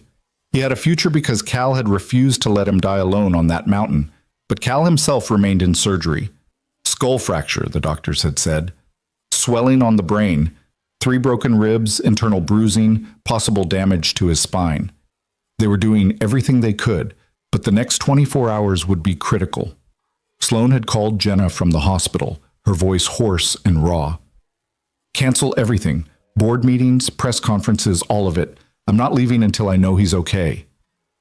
"Ms. Harker, the board is demanding answers. The media is camped outside headquarters. We're hemorrhaging stock value by the hour. I don't care. The FAA wants your statement about the crash. They're saying pilot error might have contributed. It wasn't pilot error." Sloane's voice turned to ice. "Cal Mercer is the best pilot I've ever seen. He kept that helicopter in the air when any other pilot would have crashed in the first 10 minutes.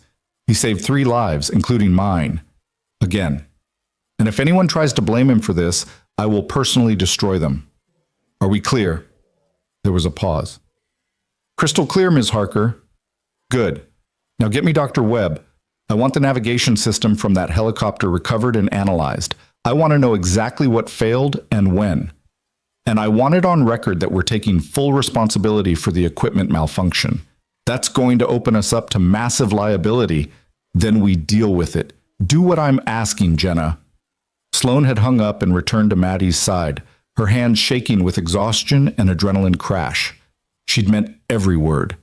If the company had to burn to clear Cal's name, to honor Elena's memory, to make sure this never happened again, then so be it. A doctor emerged from the surgical wing, still in her scrubs, her face tired but cautiously optimistic. Sloane stood immediately, Maddie scrambling up beside her. How is he? Sloane asked. Stable. The surgery went well. We've relieved the pressure on his brain and the scans look better than we'd hoped, but he's not out of the woods yet. The next 48 hours are critical for monitoring brain function and watching for complications. Can we see him? The doctor hesitated. He's unconscious. He probably will be for at least another 12 hours, maybe longer. But yes, you can see him. Family only, though. I'm his daughter, Maddie said immediately. The doctor's expression softened. Of course, sweetheart. Come with me. She led them through a maze of corridors to a private room where Cal lay motionless in the bed, his head wrapped in bandages, tubes, and wires connecting him to half a dozen machines. He looked smaller somehow, diminished, like the mountain in the storm had taken something essential from him. Maddie climbed into the chair beside the bed and took her father's hand, her small fingers wrapping around his larger ones. Hi, Dad. It's me. I'm here.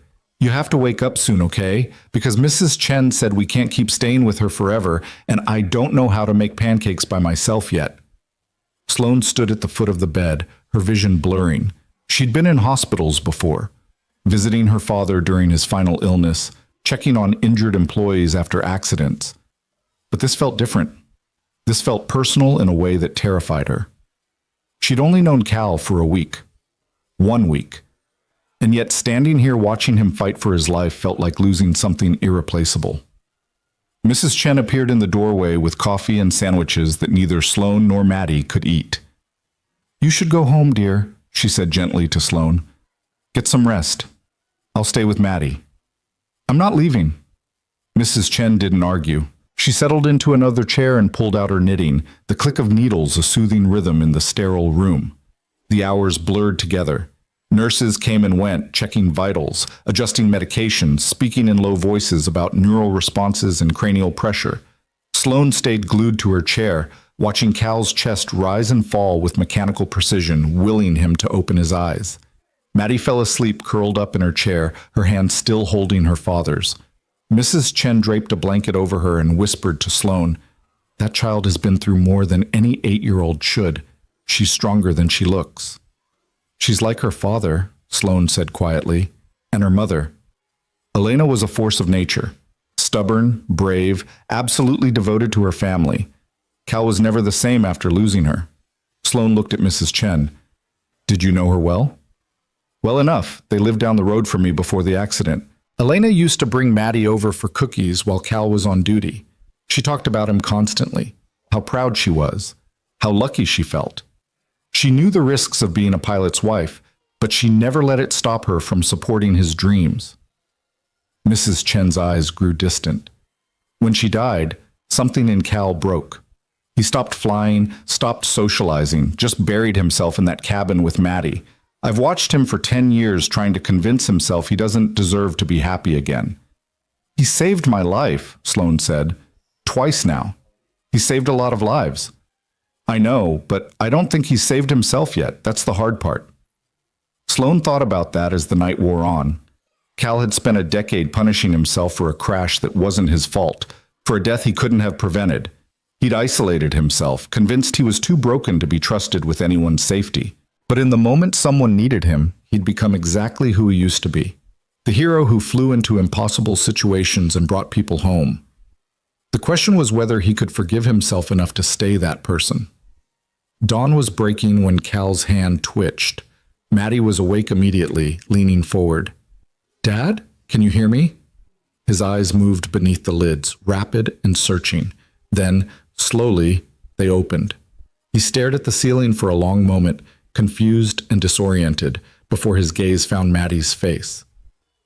"Mads," he rasped, his voice barely audible. Maddie burst into tears. "You're awake.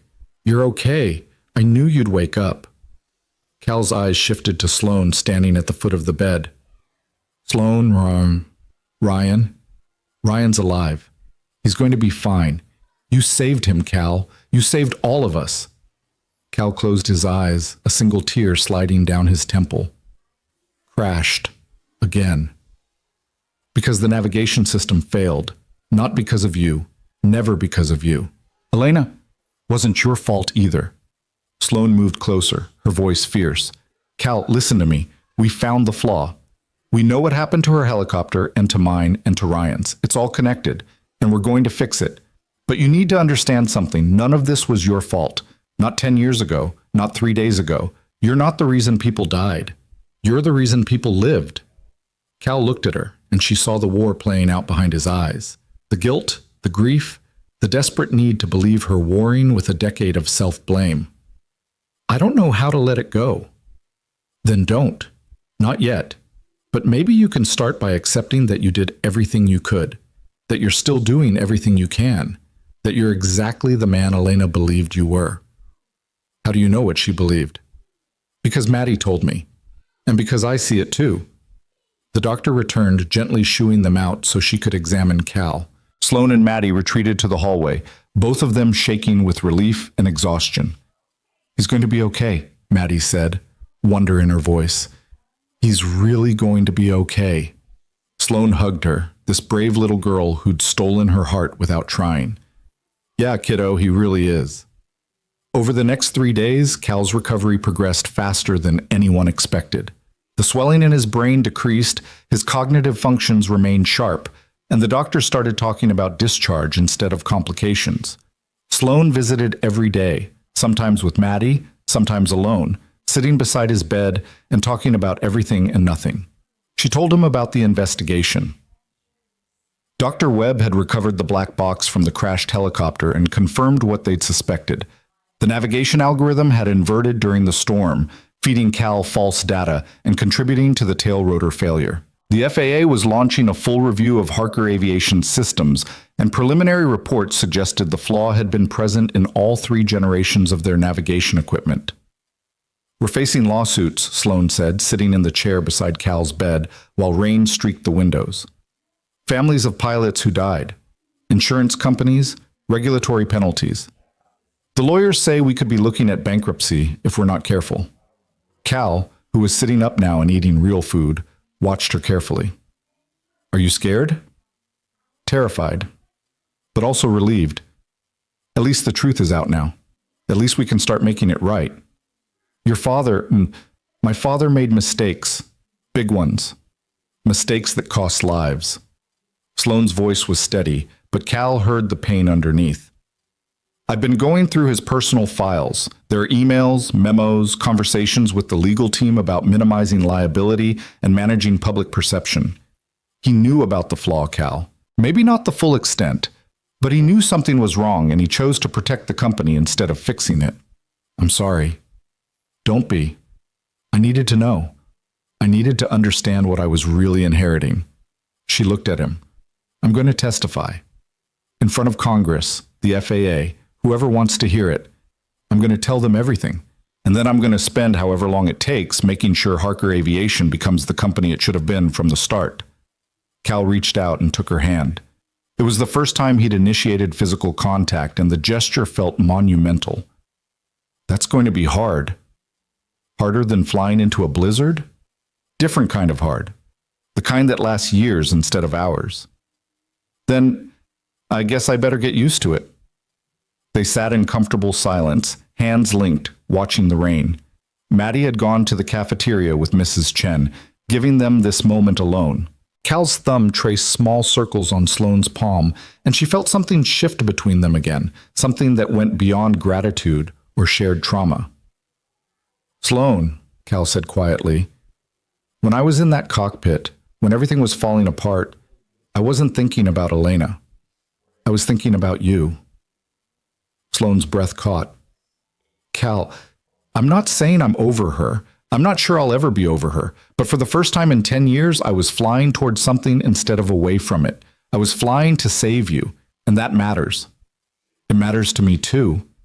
Sloan squeezed his hand. "You've saved my life twice now. I figure that makes you stuck with me." Cal almost smiled. "Is that how it works?" "That's exactly how it works. Life debt. It's very serious."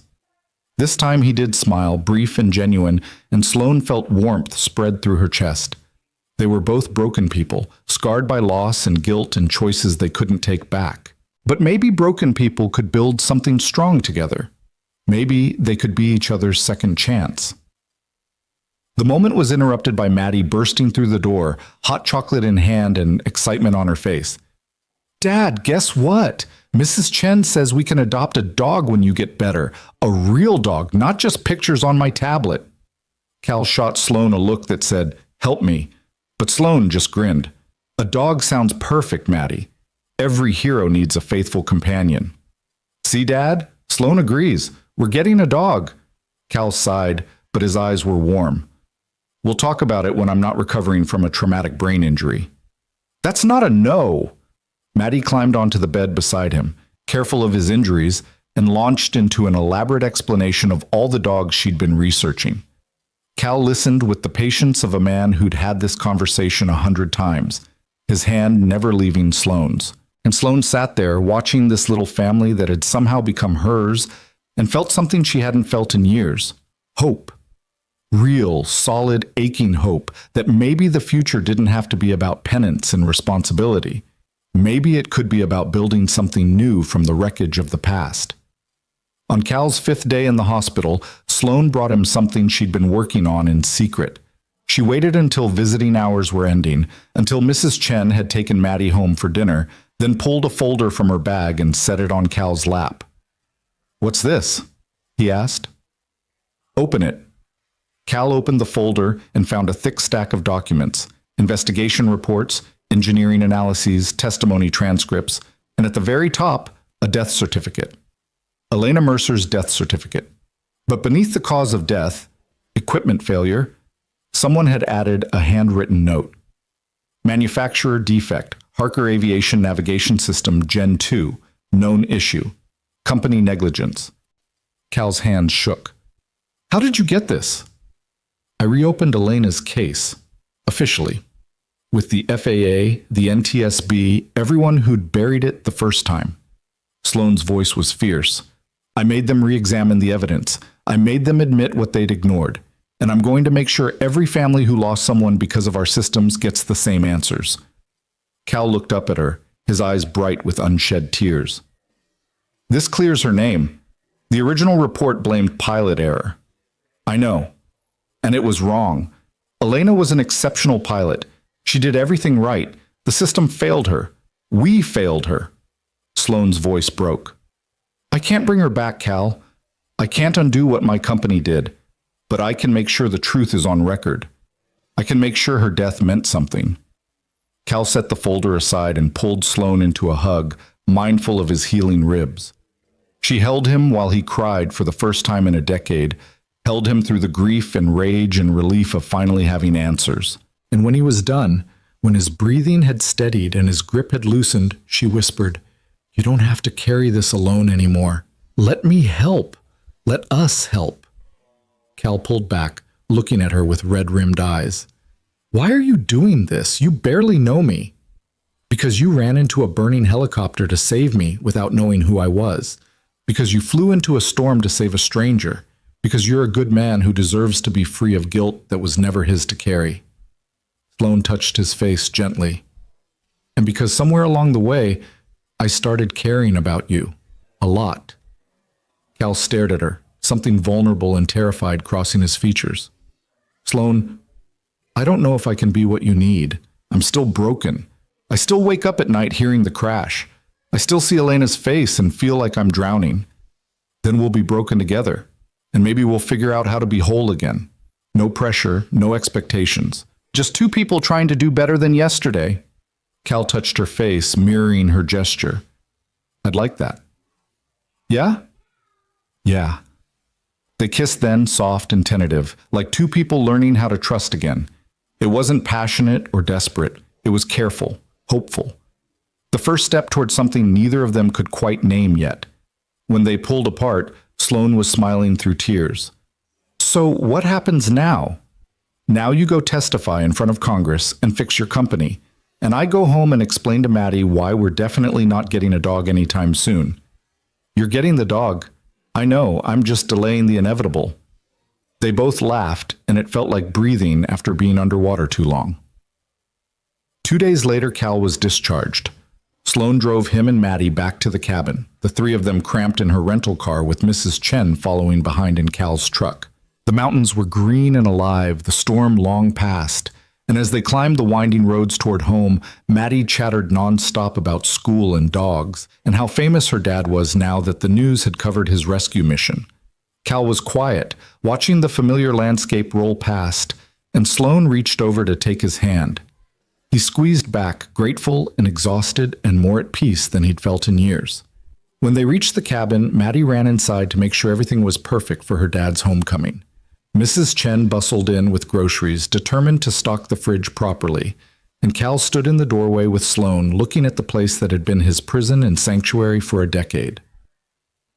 I used to think this cabin was where I'd spend the rest of my life, he said quietly, just me and Maddie, hiding from the world. And now? Now I think maybe it's just where I was waiting, for something, for someone, for a reason to step back into the light. Sloane leaned against him carefully, mindful of his injuries. I'm glad you waited. Me too.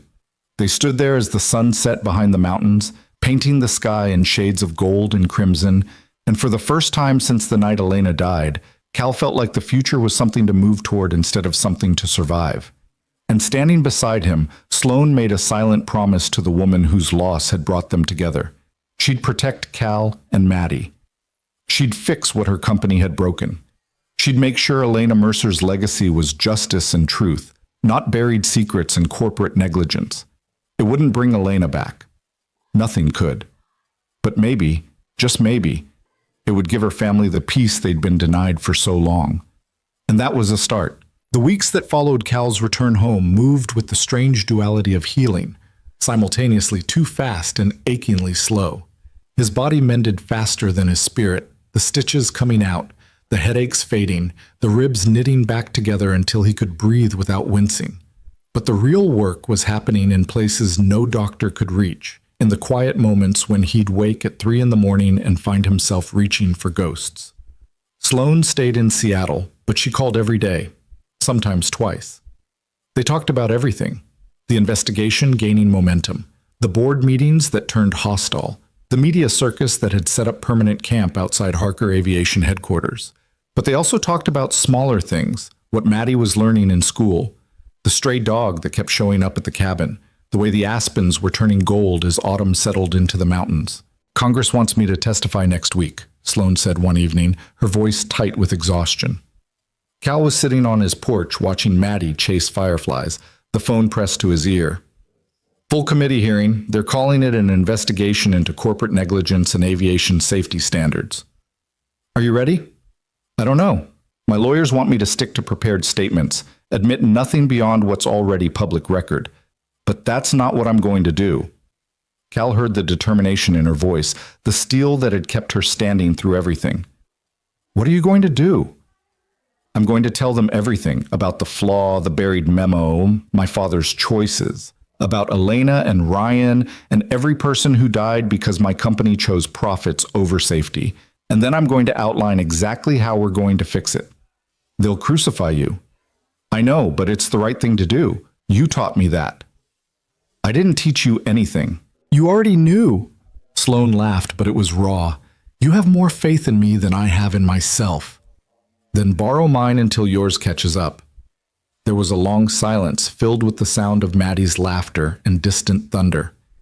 Cal, when this is over, when the testimony is done and the investigations wrap up, I want to come back to the cabin, to you and Maddie, if that's okay. Cal's chest tightened in a way that had nothing to do with healing ribs. It's more than okay. I don't want to rush anything. I know we're both still figuring this out. Sloan, come back. However long you need to stay, whatever this becomes, just come back. He heard her exhale, shaky and relieved. Okay, I will. The night before Sloan's testimony, Cal couldn't sleep. He stood in the basement of his cabin, surrounded by boxes he'd avoided for a decade, finally ready to face what he'd been hiding from. Elena's things were carefully packed, preserved like museum pieces, her flight jacket still smelling faintly of her perfume, her logbook filled with her neat handwriting, photographs of the three of them before Maddie could even walk. He pulled out their wedding photo, studying Elena's face. She'd been so young, so full of life, laughing at something he'd said just before the camera clicked. He'd loved her with every particle of his being. Losing her had nearly destroyed him. But standing here now, holding her picture, Cal realized something fundamental had shifted. The grief was still there. It would always be there. But it no longer felt like drowning. It felt like remembering, like honoring, like carrying her with him instead of being buried by her absence. I met someone, he whispered to the photograph. Her name is Sloan. She's brave and broken and trying so hard to make things right. I think you'd like her. I think you'd want me to be happy. His voice cracked. I'm going to try, Elena. I'm going to try to be happy again. That doesn't mean I'm letting you go. It just means I'm letting myself live. He set the photo carefully on the shelf and climbed back upstairs, feeling lighter than he had in years. The congressional hearing was broadcast live. Cal watched from the cabin with Maddie curled beside him on the couch, both of them barely breathing as Sloan took her seat at the witness table. She wore a dark suit, her hair pulled back, her expression calm despite the cameras and the hostile faces of congressmen who'd already made up their minds about corporate greed and negligence. The chairman gavelled the hearing to order. Ms. Harker, you're here today to answer questions about systematic failures in Harker Aviation's navigation systems that may have contributed to multiple aircraft accidents over the past 15 years. Do you understand the gravity of this situation? Sloan leaned toward the microphone, her voice steady. I do, Mr. Chairman. And I want to start by saying what should have been said years ago. Harker Aviation failed. We built systems with a critical flaw, we ignored warnings about that flaw, and people died because of our negligence. There's no excuse, no justification, just the truth that we chose wrong, and families paid the price. The room erupted, cameras flashed, reporters shouted questions. The chairman banged his gavel for order, but Sloan didn't flinch. She sat there with her spine straight and her conscience clear, ready to face whatever came next. For the next 4 hours, she answered every question with brutal honesty. Yes, her father had known about concerns with the Gen 2 system. Yes, internal memos had been buried. Yes, the company had prioritized market share and profit margins over comprehensive safety reviews. She presented documentation, engineering reports, email chains that painted a damning picture of institutional failure. But she also presented solutions. A complete redesign of the navigation architecture, third-party safety audits, a victim compensation fund, industry-wide reforms. She didn't hide behind lawyers or corporate doublespeak. She took responsibility, owned the failures, and committed to spending whatever it took to make things right. One congressman, red-faced and aggressive, leaned into his microphone. Ms. Harker, you're asking us to believe that you knew nothing about these issues until recently, that you inherited this mess from your father, but you've been CEO for 5 years. Why should we believe you're not just as culpable? Sloan met his eyes without wavering. Because if I'd known 5 years ago what I know now, I would have done exactly what I'm doing today. I would have grounded the fleet, fixed the systems, and told the truth. My father made choices I don't agree with, choices that cost lives. But I can't change the past. All I can do is make sure the future is different, and I'm willing to stake everything I have, my company, my reputation, my freedom, on making that happen. The congressman looked like he wanted to argue, but something in Sloan's expression stopped him. This wasn't a woman protecting herself. This was a woman willing to burn down everything she'd inherited to do the right thing. When the hearing finally ended, Sloan didn't wait for the lawyers. She walked straight to the press area and gave an impromptu statement. To every family who lost someone because of our failures, I'm sorry. Those words aren't enough. They'll never be enough. But I want you to know that Harker Aviation is setting up a compensation fund with no caps, no arbitration clauses, no legal roadblocks. If our systems contributed to your loss, we will make it right financially. And more importantly, we will make sure it never happens again. Cal watched her face on the screen. This woman who'd gone from corporate CEO to crusader in the span of weeks, and felt something fierce and protective surge through him. She was doing this partly for him, partly for Elena, but mostly because it was who she was at her core, someone who couldn't live with lies. Maddie looked up at him. She's really brave, isn't she? Yeah, kiddo, she really is. Are you going to marry her? Cal choked on his coffee. What? Mads, we're figuring things out. But you like her. A lot. I can tell. It's complicated. Maddie rolled her eyes with the exasperation of youth. Grown-ups always say that, but it's not complicated. You like her. She likes you. She makes you smile. And she's nice to me. That's all that matters. Cal looked at his daughter, this wise little soul who'd been forced to grow up too fast, and wondered when she'd become smarter than him. You're right. It's not complicated. I do like her. A lot. Good. Then tell her that when she comes back. I will. And Dad, I think Mom would like her too. Cal pulled Maddie close, pressing a kiss to the top of her head. Yeah, Mads. I think she would. 3 days later, Sloane stood in front of the Harker Aviation Board of Directors for what she knew would be the last time. The compensation fund had drained the company's reserves. The recalls and retrofits had cost hundreds of millions. The stock price had cratered, and the lawsuits were just beginning. David Chen sat at the table looking exhausted. The board has requested this emergency meeting to discuss the future of the company and your role as CEO. Sloane stood at the head of the table, looking at the faces of men and women who'd worked with her father, who'd helped build this company, who now saw her as a threat to everything they'd accumulated. Let me save you the trouble of voting. I resign, effective immediately. The room erupted in chaos. Half the board looked relieved, the other half looked panicked. The chairman, a silver-haired man named Weston, stood up. Ms. Harker, that's not necessary. We can work through this. No, we can't, because I'm not interested in working through anything. I'm interested in burning down every corrupt structure that allowed people to die for profit, and you can't do that from inside the boardroom. Sloane pulled out a folder and slid it across the table. This is my formal resignation, along with recommendations for restructuring the entire company. You'll want to read it carefully, because if you don't implement these changes voluntarily, I'll make sure the FAA and Congress force you to. Weston picked up the folder with shaking hands. You're destroying everything your father built. My father built a company on lies. I'm giving you a chance to build something better. Sloane turned to leave, then paused at the door. Oh, and the compensation fund? I'm personally guaranteeing it with my inheritance. Every penny my father left me is going to the families he failed. Consider it his final act of accountability.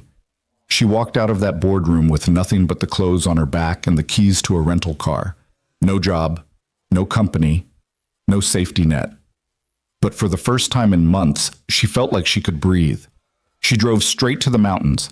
Cal was working on the porch railing when he heard the car coming up the drive. He knew that engine, knew that particular pattern of hesitation on the rough patches. He set down his hammer and walked to the edge of the porch, waiting. Sloane climbed out of the car looking exhausted and beautiful and absolutely terrified. They stood there for a long moment, 10 feet apart, and Cal saw everything written on her face. The relief, the fear, the desperate hope that she'd made the right choice. I quit, she said, walked away from everything. I might have just made the biggest mistake of my life. Cal walked down the steps and closed the distance between them. Or the best decision. I don't have a plan. I don't have a job.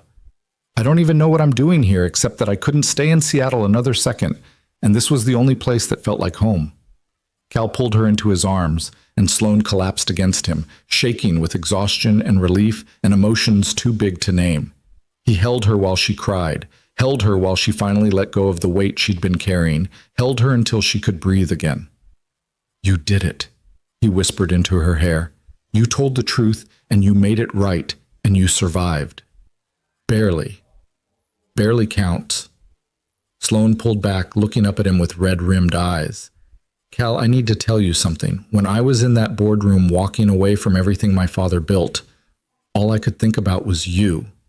About Maddie. About that night in the storm when you chose to save me instead of yourself. I don't know what this is between us, and I don't know if I'm ready for anything serious, but I know I want to be here. With you. If you'll have me. Cal cupped her face in his hands, his thumbs brushing away her tears. Sloane Harker, you can stay as long as you want. Days, weeks, years. I don't care. Just stay. Even though I'm a mess? Especially because you're a mess. We'll be messes together. She laughed through her tears, and then she kissed him. Not tentative this time, but deep and real and full of promise. And when they broke apart, Maddie was standing on the porch grinning like she'd orchestrated the whole thing. Does this mean Sloane's moving in? She called out. Cal looked at Sloane, raising an eyebrow. Does it?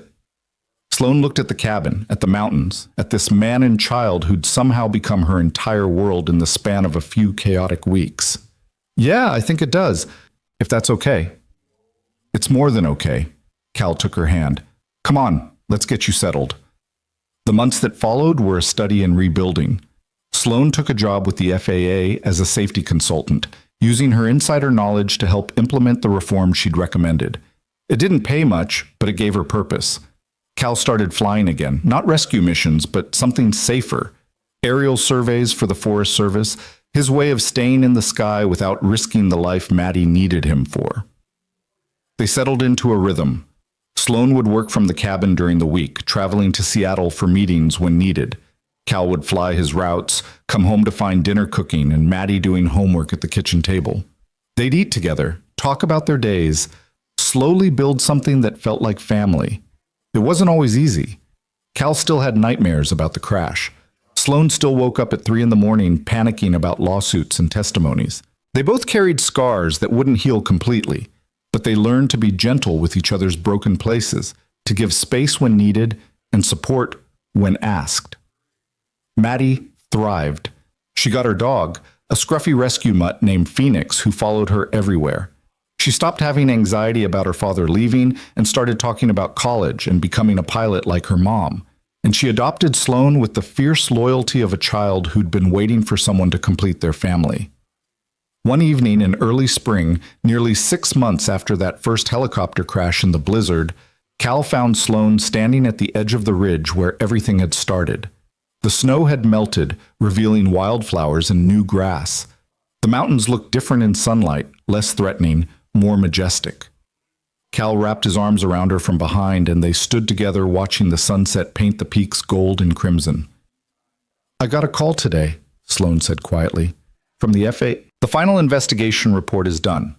They're officially attributing 17 crashes over the past 15 years to the navigation system flaw. 17 families getting answers, getting closure. That's because of you.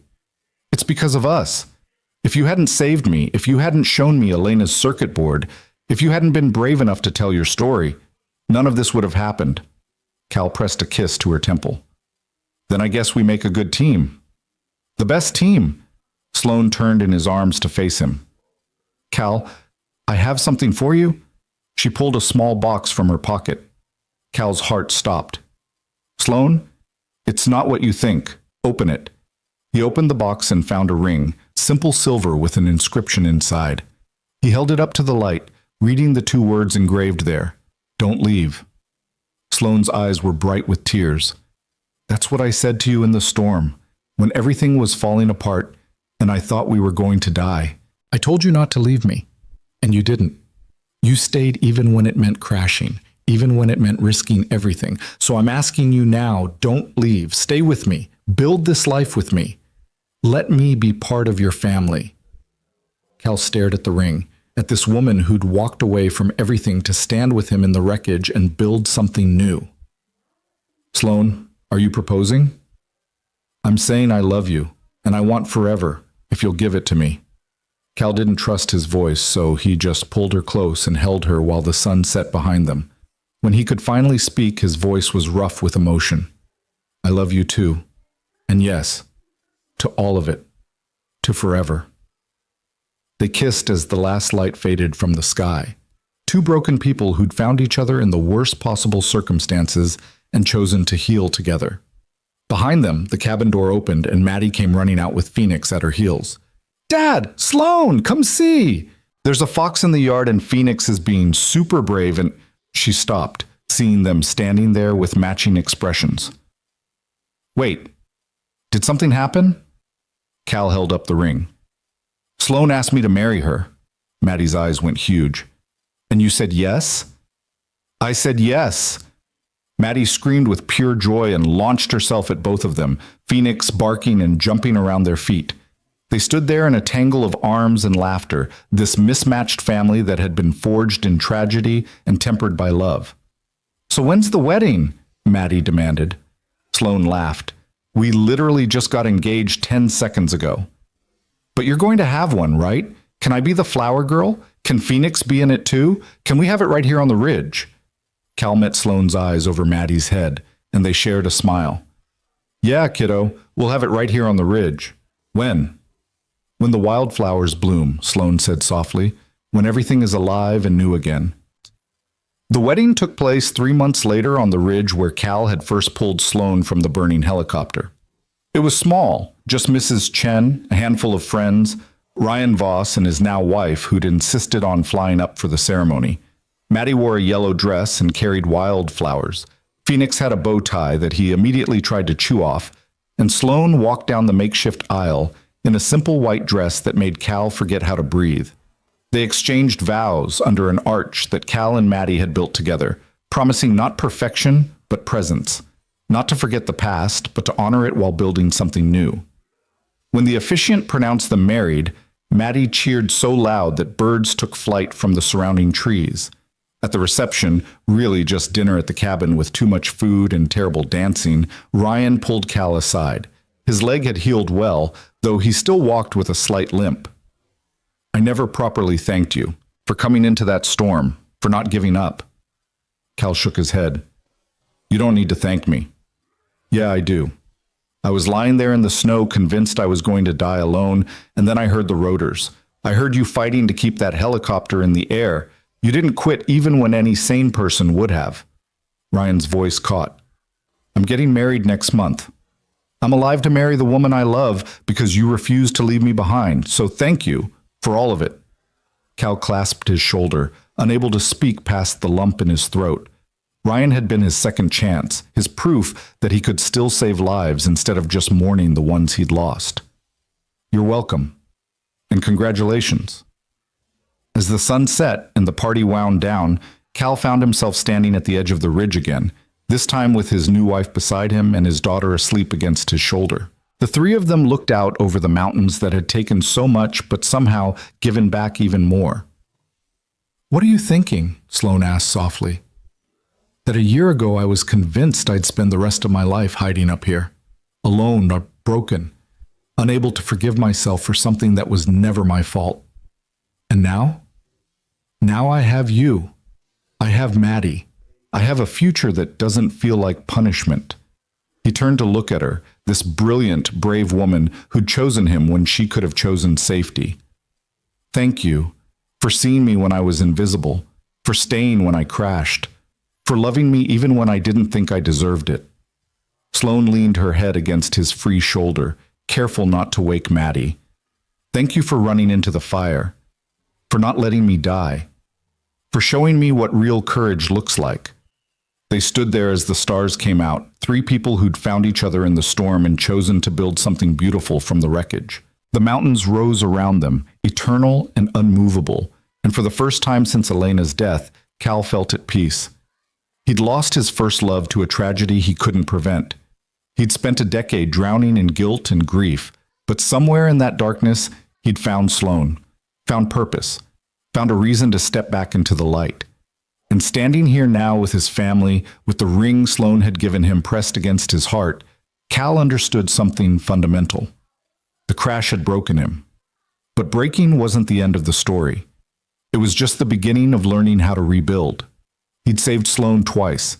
She'd saved him 1,000 times over just by believing he was worth saving. And together, with Maddie sleeping between them and Phoenix curled at their feet, they'd build a life that honored the past without being trapped by it. A life filled with morning coffee and terrible jokes, with flying lessons and Sunday pancakes, with love that was hard-won and fiercely protected. The mountains had taken Elena, but they'd also given him Sloane. And maybe that was the truth about grief. It didn't disappear. It just made room for new love to grow alongside it. As the night deepened and the temperature dropped, Cal carried Maddie inside. Sloane followed, turning off lights and locking doors, Phoenix trotting behind her.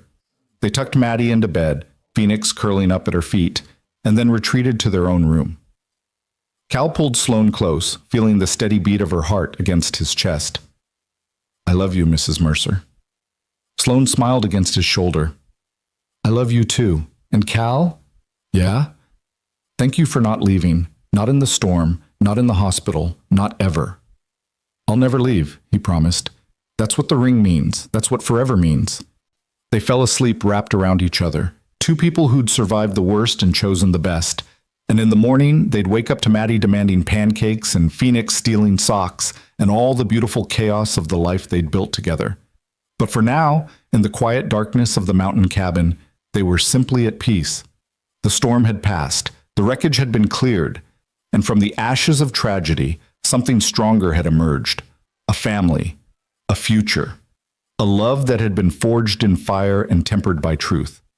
And on the ridge where it all began, where Cal had run into the blizzard to save a stranger who'd become his everything, wildflowers bloomed in the morning sun, a promise that even in the hardest places, life finds a way to begin again.